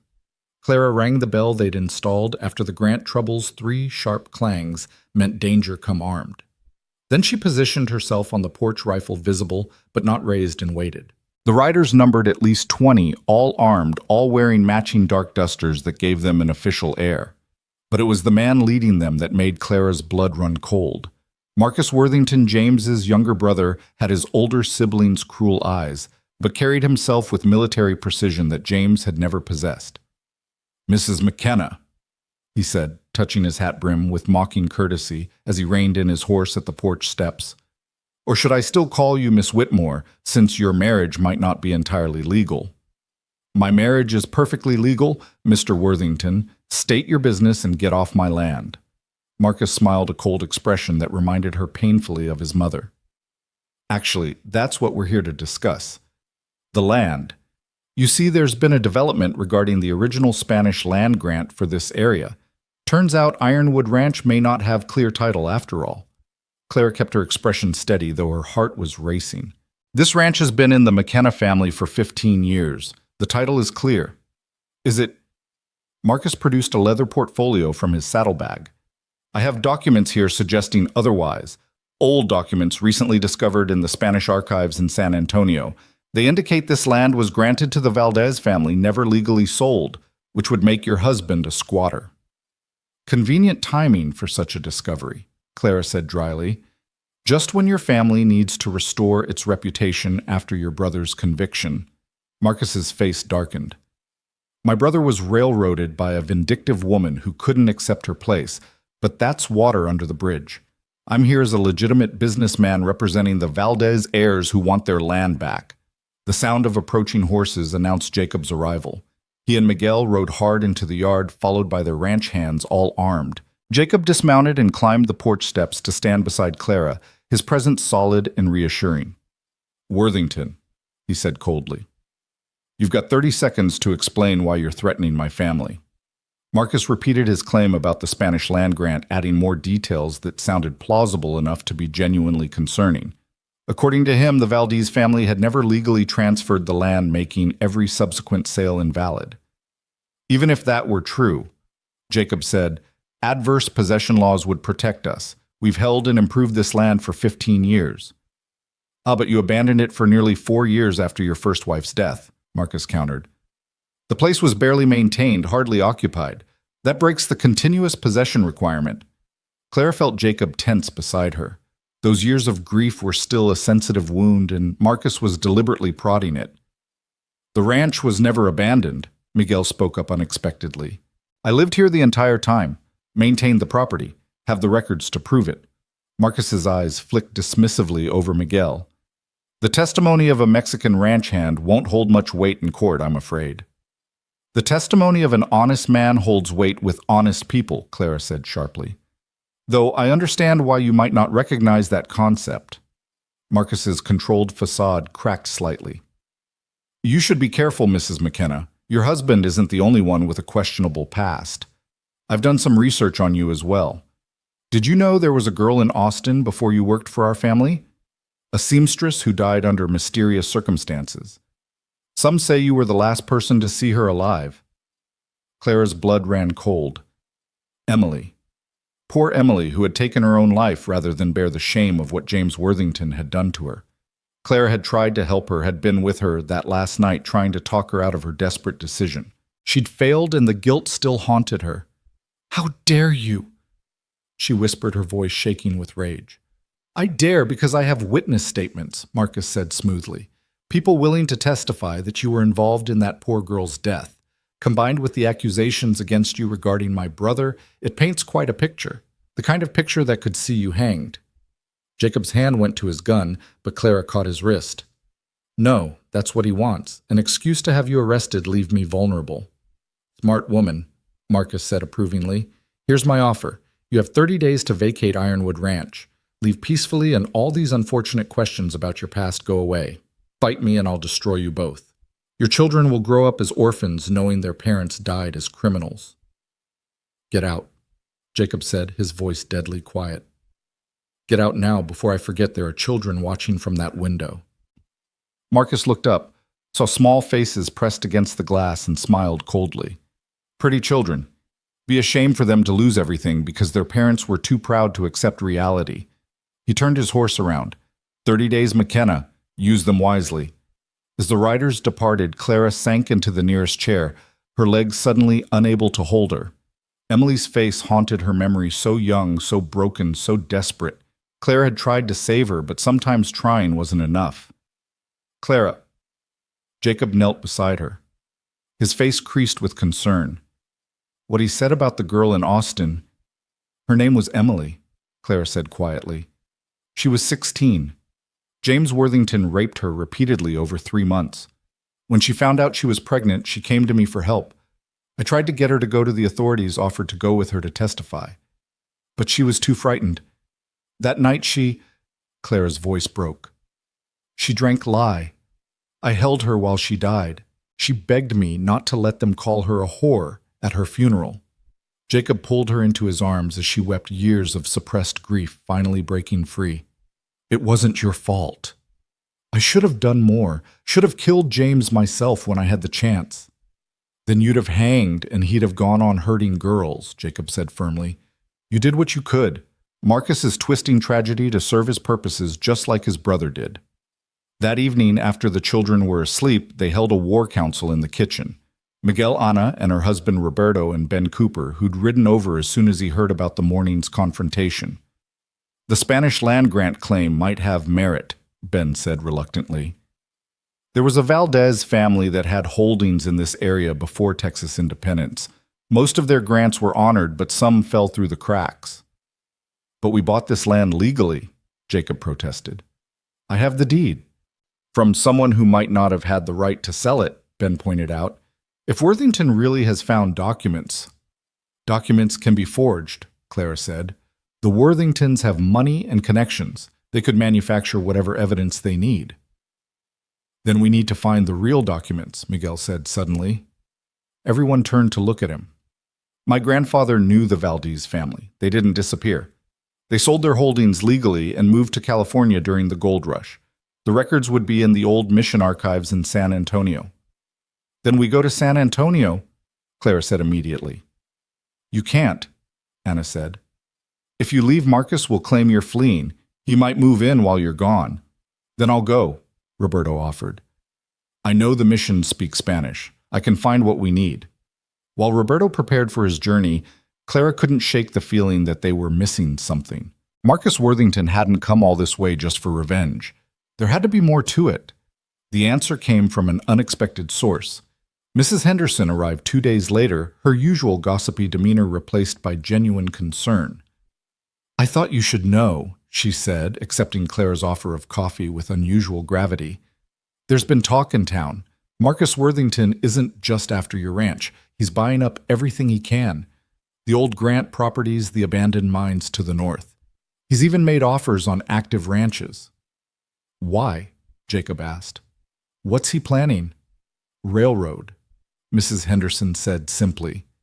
The Southern Pacific is planning a spur line through the county. Whoever controls the land controls where it goes, and the depot location will make someone very rich.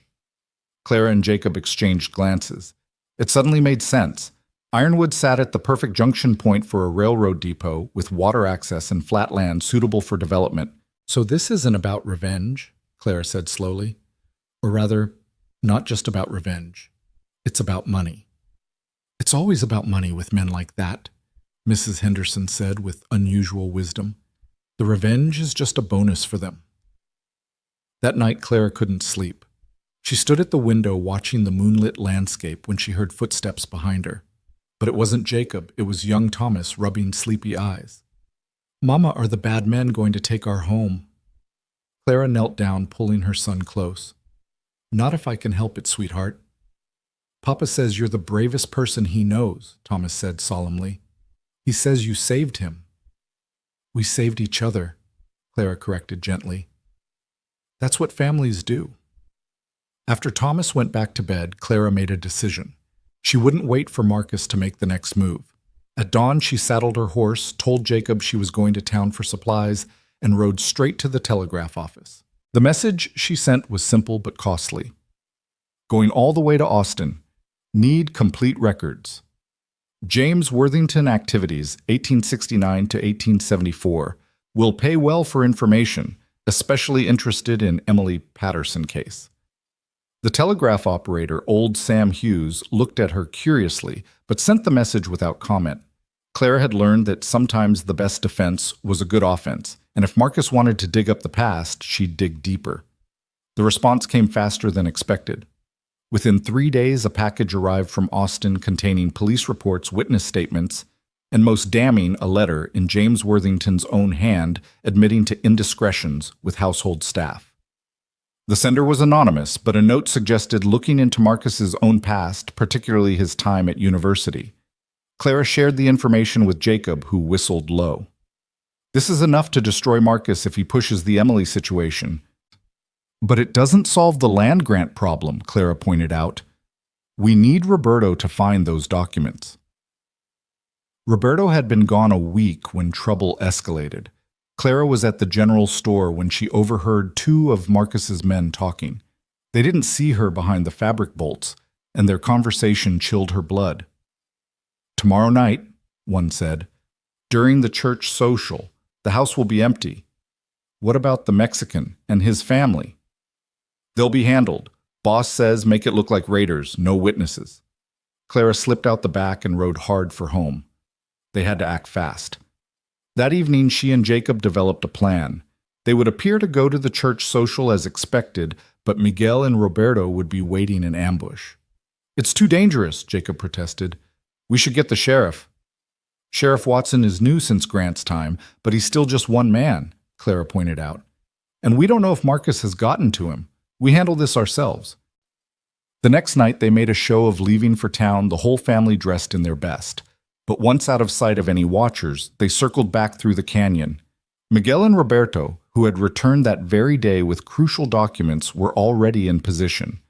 The attack came just after full dark. 8 men approached the seemingly empty house, moving with the confidence of those expecting no resistance. They were met with a storm of gunfire from multiple positions. The battle was fierce, but brief. Clara, stationed in the hayloft with a clear view of the approach, proved to be deadly accurate.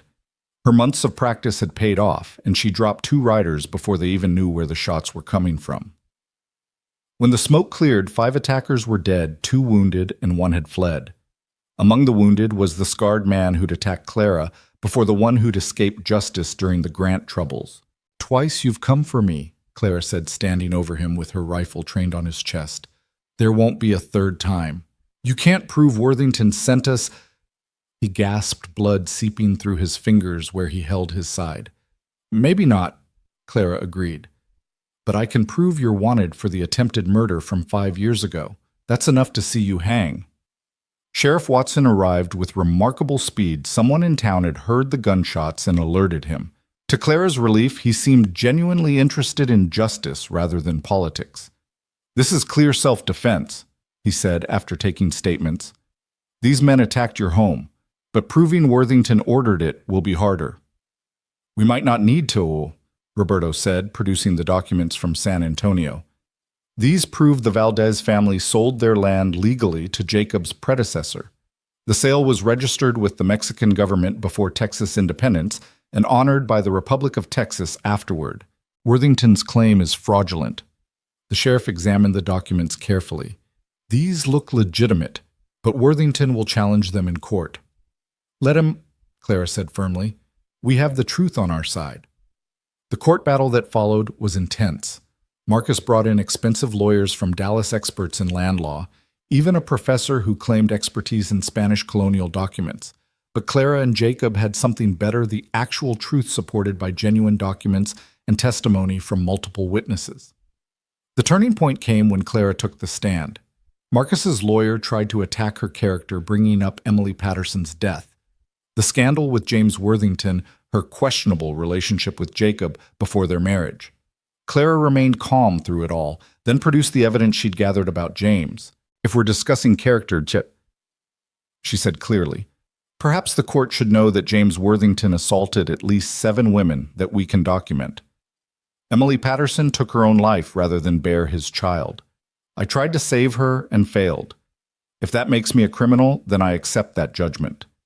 But I will not be silent while another Worthington tries to destroy innocent lives for profit." She then produced evidence of Marcus's own crimes: embezzlement at university, a covered-up assault on a fellow student, bribes paid to officials in San Antonio to forge the land grant documents. Marcus's face went white as she laid out document after document. "Where did you get those?" "From people who were tired of being afraid of your family," Clara replied. "You thought your money and name would protect you forever. You were wrong." The judge's ruling was decisive. Not only was the Worthington claim to Ironwood dismissed, but Marcus was charged with fraud, conspiracy, and attempted murder. He was eventually convicted and sentenced to 15 years in prison. As they left the courthouse, Jacob took Clara's hand. "You did it. You saved our home again." "We did it," Clara corrected. "All of us together." The ride home was triumphant, with neighbors joining them along the way, turning it into an impromptu parade.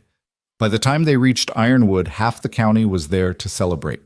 But Clara noticed Jacob growing quiet as the evening wore on. She found him standing at Sarah and Thomas's graves, hat in hand. "She would be proud," Clara said softly, joining him. "You protected what she loved." "I was thinking," Jacob said slowly, "about how different life might have been if she'd lived, if our son had lived. Sometimes I feel guilty for being happy now, for loving you and our children when they're gone." Clara slipped her hand into his. "Love isn't finite, Jacob. Loving us doesn't diminish what you felt for them. The heart expands." Sarah understood that she wrote about it in her journal, remember? About wanting you to find happiness if something happened to her. "How did you become so wise?" Jacob asked, pulling her close. "By learning from loss," Clara replied. "By understanding that grief and joy can coexist, that the past shapes us, but doesn't have to define us." As they stood there in the fading light, their children's laughter carrying from the house where neighbors still celebrated, Clara reflected on the strange paths that had led them here. A job nobody wanted had become a life worth fighting for again and again, against different enemies, but always with the same determination. The railroad did come through Redstone eventually, though, without Marcus Worthington's influence. The depot was placed in a location that benefited the whole community rather than a single landowner. Ironwood Ranch prospered, becoming one of the largest cattle operations in the county. Anna's daughter grew up alongside Clara's children, the scandal of her birth forgotten in the face of her obvious intelligence and charm. She would eventually become the first woman from Redstone to attend university, inspired by Clara's example of female strength and determination. Miguel, who had been so instrumental in saving the ranch multiple times, was made a full partner in the operation, a scandalous decision in some circles, but one that Jacob and Clara never regretted. His knowledge and loyalty had proven invaluable. Years later, when Clara's hair had turned silver and Jacob's face bore the lines of decades spent working under the Texas sun, they would sit on the porch watching their grandchildren play in the same yard where they'd fought desperately to preserve their home. "Do you ever regret it?" Jacob would ask occasionally. "The violence, the struggle, all the battles we had to fight." "No," Clara would answer, her hand finding his with the ease of long practice. "Every fight taught us we were stronger than we knew. Every battle proved that what we were building was worth protecting." One evening, as they celebrated their 20th wedding anniversary, surrounded by family and friends, young Thomas, now a man grown with a family of his own, raised a toast. "To my parents," he said, his voice carrying across the gathering, "who taught us that courage isn't the absence of fear, but the determination to stand firm despite it. Who showed us that love can bloom in the most unlikely ground, and who proved that sometimes the job nobody wants becomes the life everyone envies." Clara felt tears on her cheeks as the crowd cheered. She looked at Jacob, seeing in his weathered face the young widower who'd hired her so many years ago, the fighter who'd stood beside her against all threats, the father who'd raised their children with gentle strength, the partner who'd helped her build something extraordinary from the ashes of their separate griefs. "No regrets?" he asked quietly, for her ears alone. "Not one," she replied, raising her glass to touch his. "I'd take that unwanted job again, in a heartbeat." As the celebration continued around them, Clara thought about the young woman who'd stood in Garrett's general store all those years ago, desperate enough to take any position, brave enough to walk into a house of grief. She couldn't have imagined then where that decision would lead, through danger and triumph, sorrow and joy, building a legacy that would endure for generations. The job nobody wanted had required courage she didn't know she possessed, had demanded she face not just external enemies, but her own fears and past trauma. It had brought her love when she'd only sought survival family, when she'd expected only employment and a home, when she'd been prepared for merely shelter. Marcus Worthington's attack had been the last serious threat to Ironwood Ranch, though life continued to bring its challenges, droughts and floods, market crashes and cattle diseases. But Clara and Jacob faced each crisis together, their bond strengthened by every trial they'd weathered. When Clara finally passed away at the age of 78, surrounded by children, grandchildren, and great-grandchildren, her last words were to Jacob, "Thank you for giving me that job." Jacob lived another 3 years, long enough to see their grandson take over the ranch operations, to watch their granddaughter become the first female judge in the county, to know that what they'd built would endure. At his funeral, the entire county turned out. The Reverend read from Sarah's journal the passage about her dream of Jacob finding happiness again, and from Clara's own writings discovered after her death about the courage required to build new life from old sorrow. But perhaps the most fitting tribute came from old Pete Garrett's son, who now ran the general store. He hung a new notice on the wall, this time framed in gold, Here once hung a help-wanted notice that changed the history of our county. Clara Whitmore answered that call in 1871, and in doing so taught us all that the greatest opportunities often come disguised as impossible situations. Below it, he added a quote from Clara herself, taken from a letter she'd written to Anna years before.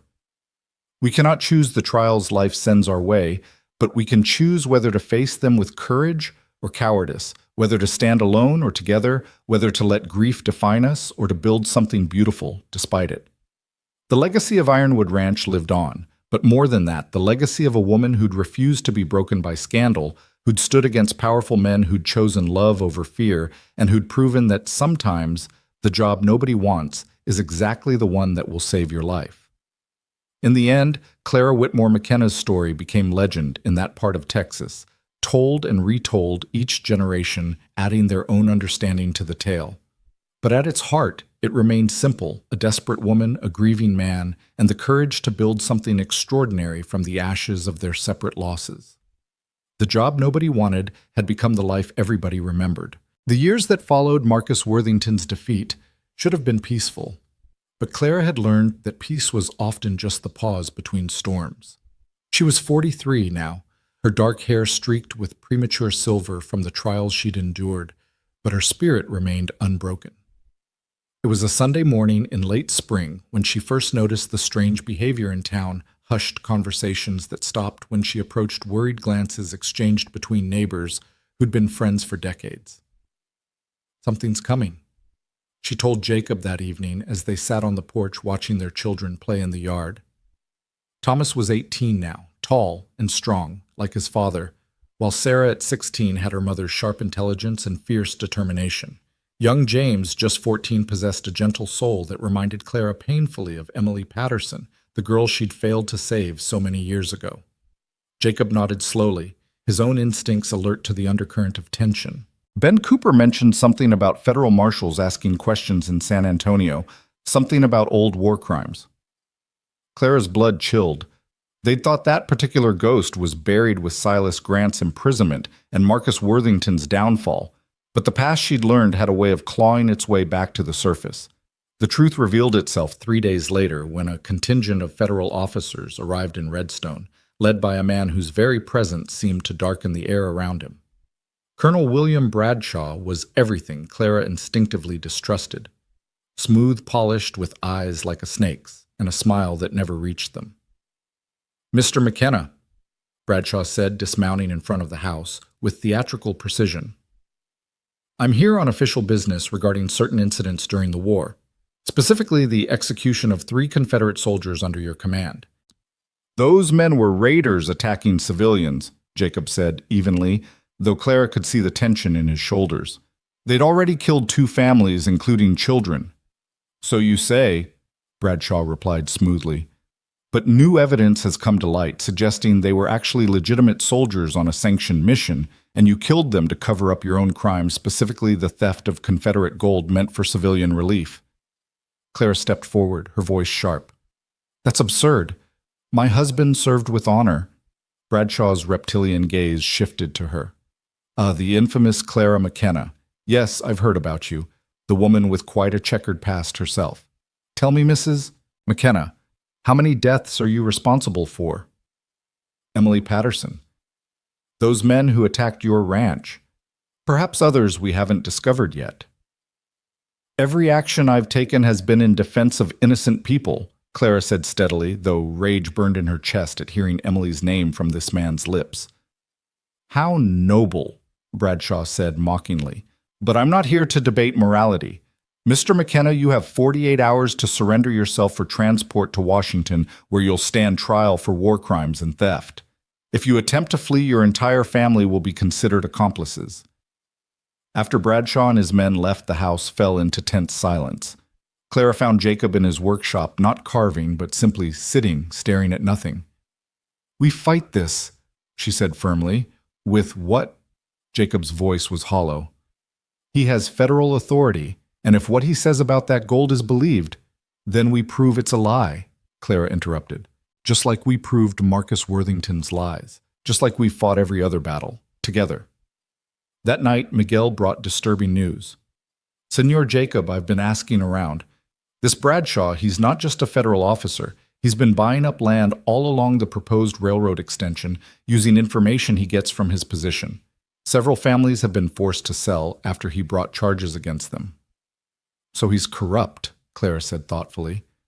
That's leverage we can use. It's more than that, Anna added, having joined them in the kitchen. My cousin works at the hotel in San Antonio. She says Bradshaw has been meeting with someone else, a woman who arrived from back east. Elegant, older, with silver hair. Clara's heart sank. She knew even before Anna said it. Margaret Worthington. The matriarch of the Worthington family had returned, and this time she'd brought federal power with her. Clara understood now this wasn't about war crimes or stolen gold. This was about revenge pure and calculated, using the machinery of government to destroy what the Worthingtons couldn't take by force or fraud. She blames us for both her son's downfalls, Clara said quietly, and she's found the perfect weapon in Bradshaw.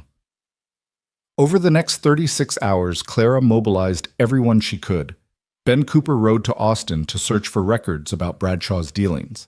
Roberto and several other men tracked down surviving witnesses from the war who could testify about the incident in question. Anna used her network of domestic workers to gather information about Bradshaw's activities. But it was young Thomas who provided the breakthrough. He'd been hunting in the hills when he discovered something extraordinary, the actual Confederate gold that Jacob was accused of stealing, hidden in an abandoned mine shaft, along with the skeletal remains of 3 men in Confederate uniforms. They must have hidden it here and died in a cave-in, Thomas explained excitedly. But look at this, Papa. There are documents with them. Orders to hide the gold and blame Union soldiers for its theft. The documents were damaged but legible enough to show the truth. The 3 men Jacob had executed were indeed raiders, but they had also been stealing Confederate gold on their own initiative, planning to blame it on Union forces. Jacob's actions had unknowingly disrupted their scheme. Armed with this evidence, Clara prepared for the confrontation she knew was coming. She sent word to Judge Harrison, who, despite his age, immediately set out from Austin. She gathered affidavits from witnesses. And most importantly, she sent a telegram to a contact she'd cultivated in Washington, a journalist always hungry for stories about government corruption. Bradshaw arrived as promised, bringing a full contingent of marshals and, unsurprisingly, Margaret Worthington. The older woman had aged considerably. Her once proud bearing now stooped with bitterness, but her eyes still burned with hatred when they met Clara's. "You destroyed my family," Margaret said without preamble. "My sons are gone because of you." "Your sons destroyed themselves," Clara replied evenly. "James through his cruelty, Marcus through his greed. I merely refused to be their victim." The confrontation took place in the town square with what seemed like the entire county gathered to witness it. Bradshaw stood pompously reading charges against Jacob, painting him as a war criminal and thief. But when he finished, Clara stepped forward. "Before Mr. McKenna responds to these charges," she said, her voice carrying clearly across the square, "perhaps Colonel Bradshaw would like to explain why he's been using his federal position to acquire land along the railroad routes, or why he's been taking bribes from Mrs. Worthington to bring false charges against my husband." Bradshaw's face flushed. "Those are slanderous accusations. Are they?" Clara produced a leather portfolio. "I have here sworn statements from 3 families you've forced from their homes using similar tactics. I have bank records showing payments from Mrs. Worthington to your personal account. And most importantly," she paused dramatically, "I have the Confederate gold my husband supposedly stole." The crowd gasped as Thomas and Miguel brought forward a strongbox still bearing Confederate markings. Clara opened it, revealing gold coins that gleamed in the sunlight. "Found exactly where the real thieves hid it," Clara continued, showing the recovered documents. "The men my husband executed were criminals who'd stolen from their own cause. He stopped them from committing further atrocities, and now 25 years later their crime is being used to frame him." Judge Harrison, who had arrived just in time for the confrontation, stepped forward. "Colonel Bradshaw, these are serious counter-accusations. I think we need a full investigation." But Bradshaw had made a fatal error. Seeing his scheme collapsing, he drew his pistol, aiming it at Jacob. "I won't let some frontier trash ruin everything." The shot that rang out wasn't from Bradshaw's gun. Clara had drawn and fired in one smooth motion, her bullet striking the colonel's weapon and sending it flying. Before Bradshaw could react, he found himself facing a dozen armed townspeople all ready to defend the McKennas. "Federal officer or not," Sheriff Watson said, stepping forward to arrest Bradshaw, "attempting to murder an innocent man is still a crime." Margaret Worthington stood frozen, watching her last hope for revenge crumble. Clara approached her close enough to speak privately. "It's over," Clara said quietly. "Your vendetta ends here. You can leave peacefully or you can join Bradshaw in custody. Choose."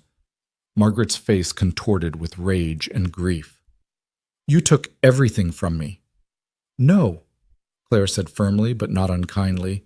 "Your sons took everything from themselves through their choices. I just refuse to let them take from me too. There's a difference." For a moment, Clara thought Margaret might attack her physically. Then the fight seemed to drain from the older woman all at once. She turned and walked to her carriage, her back straight, but her steps faltering. She would return east and die within the year, her fortune depleted by failed schemes for revenge, her name forgotten, except as a cautionary tale. The celebration that night was subdued despite their victory. Clara found Jacob standing apart from the crowd, looking older than his 51 years. "How many more times?" he asked quietly. "How many more battles must we fight?" Clara took his hand, feeling the calluses from years of work, the scars from battles fought. "As many as it takes," she said. "But we don't fight alone. Look around you, Jacob. This entire town stood ready to defend us. We've built something here, not just a ranch, but a community. That's our true victory." The months that followed brought unexpected peace. The exposure of Bradshaw's corruption led to a federal investigation that uncovered a network of corrupt officials using their positions for land speculation. Several families who'd been driven from their homes were able to return, and the McKenna name was cleared of all suspicion. More importantly for Clara, the investigation finally brought full justice for Emily Patterson. Documents found in Bradshaw's possession revealed that Margaret Worthington had known about her son's crimes all along and had actively covered them up. Emily's family, still living in poverty in Austin, received compensation from the Worthington estate, and Emily herself was finally acknowledged as a victim rather than a scandal. Clara stood at Emily's grave on a cold December morning, placing flowers on the simple headstone. "I'm sorry I couldn't save you," she whispered, "but your truth is known now. You're not forgotten. She would be proud of you," a voice said behind her. Clara turned to find an unexpected visitor, James Worthington, himself aged beyond his years. By prison, his once handsome face gaunt and marked by suffering. Clara's hand went instinctively to her weapon, but James raised his hands peacefully. "I'm not here to cause trouble. I'm dying consumption, the doctor says.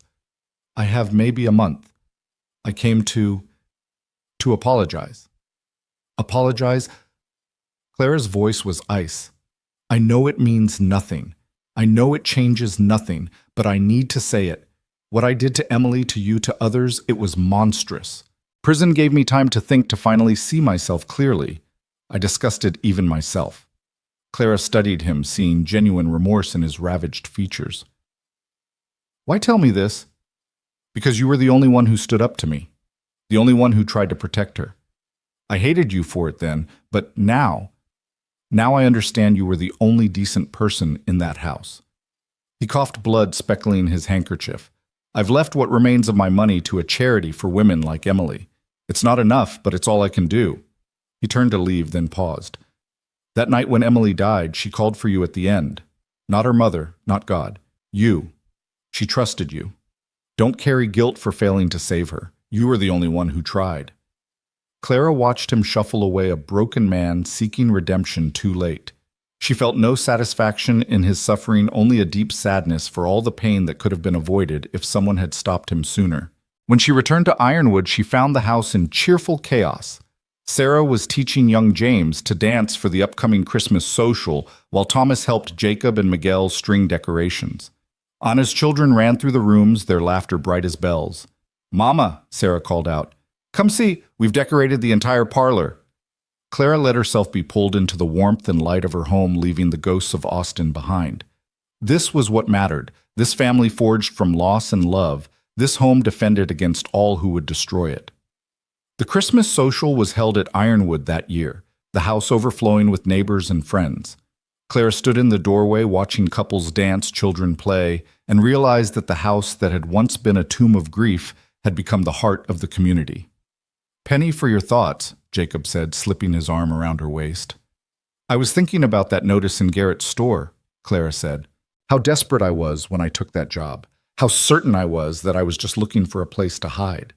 And instead I found a place to fight, a place to stand, a place to love." She turned in his arms, looking up at his weathered face, still handsome to her after all these years. "I found you. We found each other," Jacob corrected, then spun her into the dance, their children cheering as their parents joined the celebration. But life, Clara had learned, never stopped testing those it had already tested. Spring brought a drought that threatened the cattle. Summer brought a fever that swept through the county, claiming several elderly residents, including Mrs. Henderson, who died clutching Clara's hand and extracting a promise to keep the town interesting. It was during the fever outbreak that Sarah showed her true character. At 17, she worked tirelessly beside the doctor, nursing the sick with a competence that impressed everyone. When the crisis passed, she announced her intention to study medicine. "Women don't become doctors," one of the town councilmen said dismissively during a town meeting. Sarah stood up, her mother's fire in her eyes. "Women don't take jobs at haunted ranches either. Women don't face down armed criminals. Women don't expose government corruption. Yet my mother did all of that. If she could do the impossible, so can I." The room fell silent. Then Ben Cooper started clapping, followed by others, until the entire assembly was applauding. Clara felt tears on her cheeks, proud beyond words of her daughter's strength. "She's got your spine," Jacob whispered to Clara. "And your stubbornness," Clara whispered back. Thomas, meanwhile, had fallen in love with the daughter of a German immigrant family that had recently settled in the area. The girl Greta was sweet and hard-working, but some in town grumbled about foreigners. It was Miguel who shut down such talk most effectively. "Every person in this room came from somewhere else," he said at a town meeting. "Irish, Scottish, English, Mexican. We're all immigrants or children of immigrants.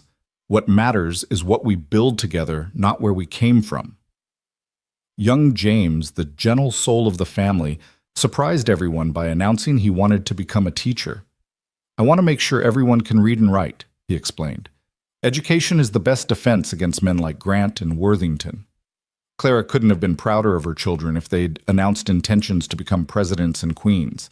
They'd learned the lessons she and Jacob had tried to teach, that strength came in many forms, that community mattered more than convention, that standing for what was right was worth any risk.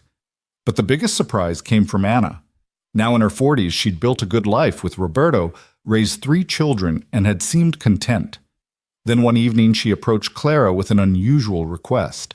"I want to open a shelter," she said, "for women like I was, desperate, abandoned, with nowhere to go. Ironwood saved me. I want to create something similar for others." Clara immediately pledged support, as did Jacob. Within 6 months, the Ironwood Women's Refuge was established on the edge of town, funded by donations from across the county. It would go on to help hundreds of women over the years, becoming a model for similar institutions across Texas. The years continued their relentless march. Thomas married his Greta in a beautiful ceremony that brought together the entire county. Sarah left for medical school in Philadelphia, causing a scandal that Clara secretly delighted in. James went to teachers' college in Austin, carrying with him letters of recommendation from every educated person in 3 counties. Clara and Jacob found themselves in an unexpected position, empty nesters in their 50s, the house suddenly quiet after years of constant activity. They filled the silence by taking in foster children, orphans, and runaways, giving them the same chance Clara had once been given. One of these children would prove particularly significant. Lucy appeared at their door on a stormy night, 13 years old, bruised, and carrying all her possessions in a flour sack. She'd run away from an abusive uncle, traveled 200 miles on foot because she'd heard about Ironwood Ranch, the place where desperate women found safety.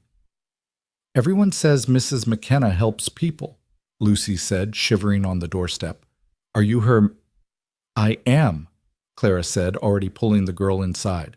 "And you're safe now." Lucy bloomed under their care, revealing a sharp mind and an artistic soul. She painted murals on the barn walls, turning the working building into something beautiful. Her art would eventually hang in galleries in San Antonio and Austin, but she always signed them Lucy of Ironwood, honoring the place that saved her. When Clara turned 60, the town threw a surprise celebration that drew people from across the state. Former Governor Roberts attended, as did several judges, successful ranchers, and most touchingly, dozens of women who'd been helped by the Ironwood Women's Refuge. "You've built something remarkable here," Governor Roberts said, raising a toast. "Not just a successful ranch, but a beacon of hope for those who need it most." Clara stood to respond, looking out at the sea of faces, family friends, former enemies who'd become allies, strangers who'd become family. "I came to Redstone with nothing but desperation and a mother's brooch. I found a job nobody wanted at a ranch everyone feared. But what I really found was proof that broken people can heal each other, that communities can choose courage over fear, that love can grow in the most unlikely soil." She paused, finding Jacob's eyes in the crowd. "My husband likes to say I saved him, but the truth is we saved each other. And then together, we tried to save others.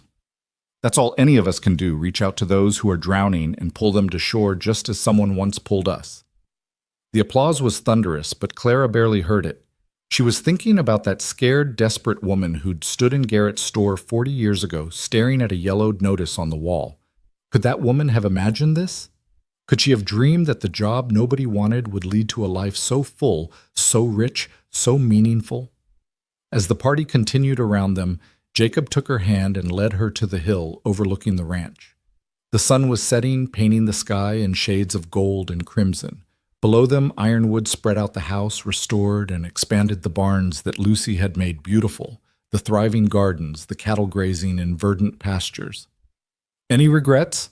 Jacob asked, as he always did on important anniversaries. Clara considered the question seriously. She thought about Emily Patterson, who she'd failed to save, about the violence they'd been forced to use to defend their home, about the children who'd left to pursue their dreams in distant cities, about the friends they'd lost along the way. "Regrets, yes, some," she said honestly. "But would I change anything?" "No.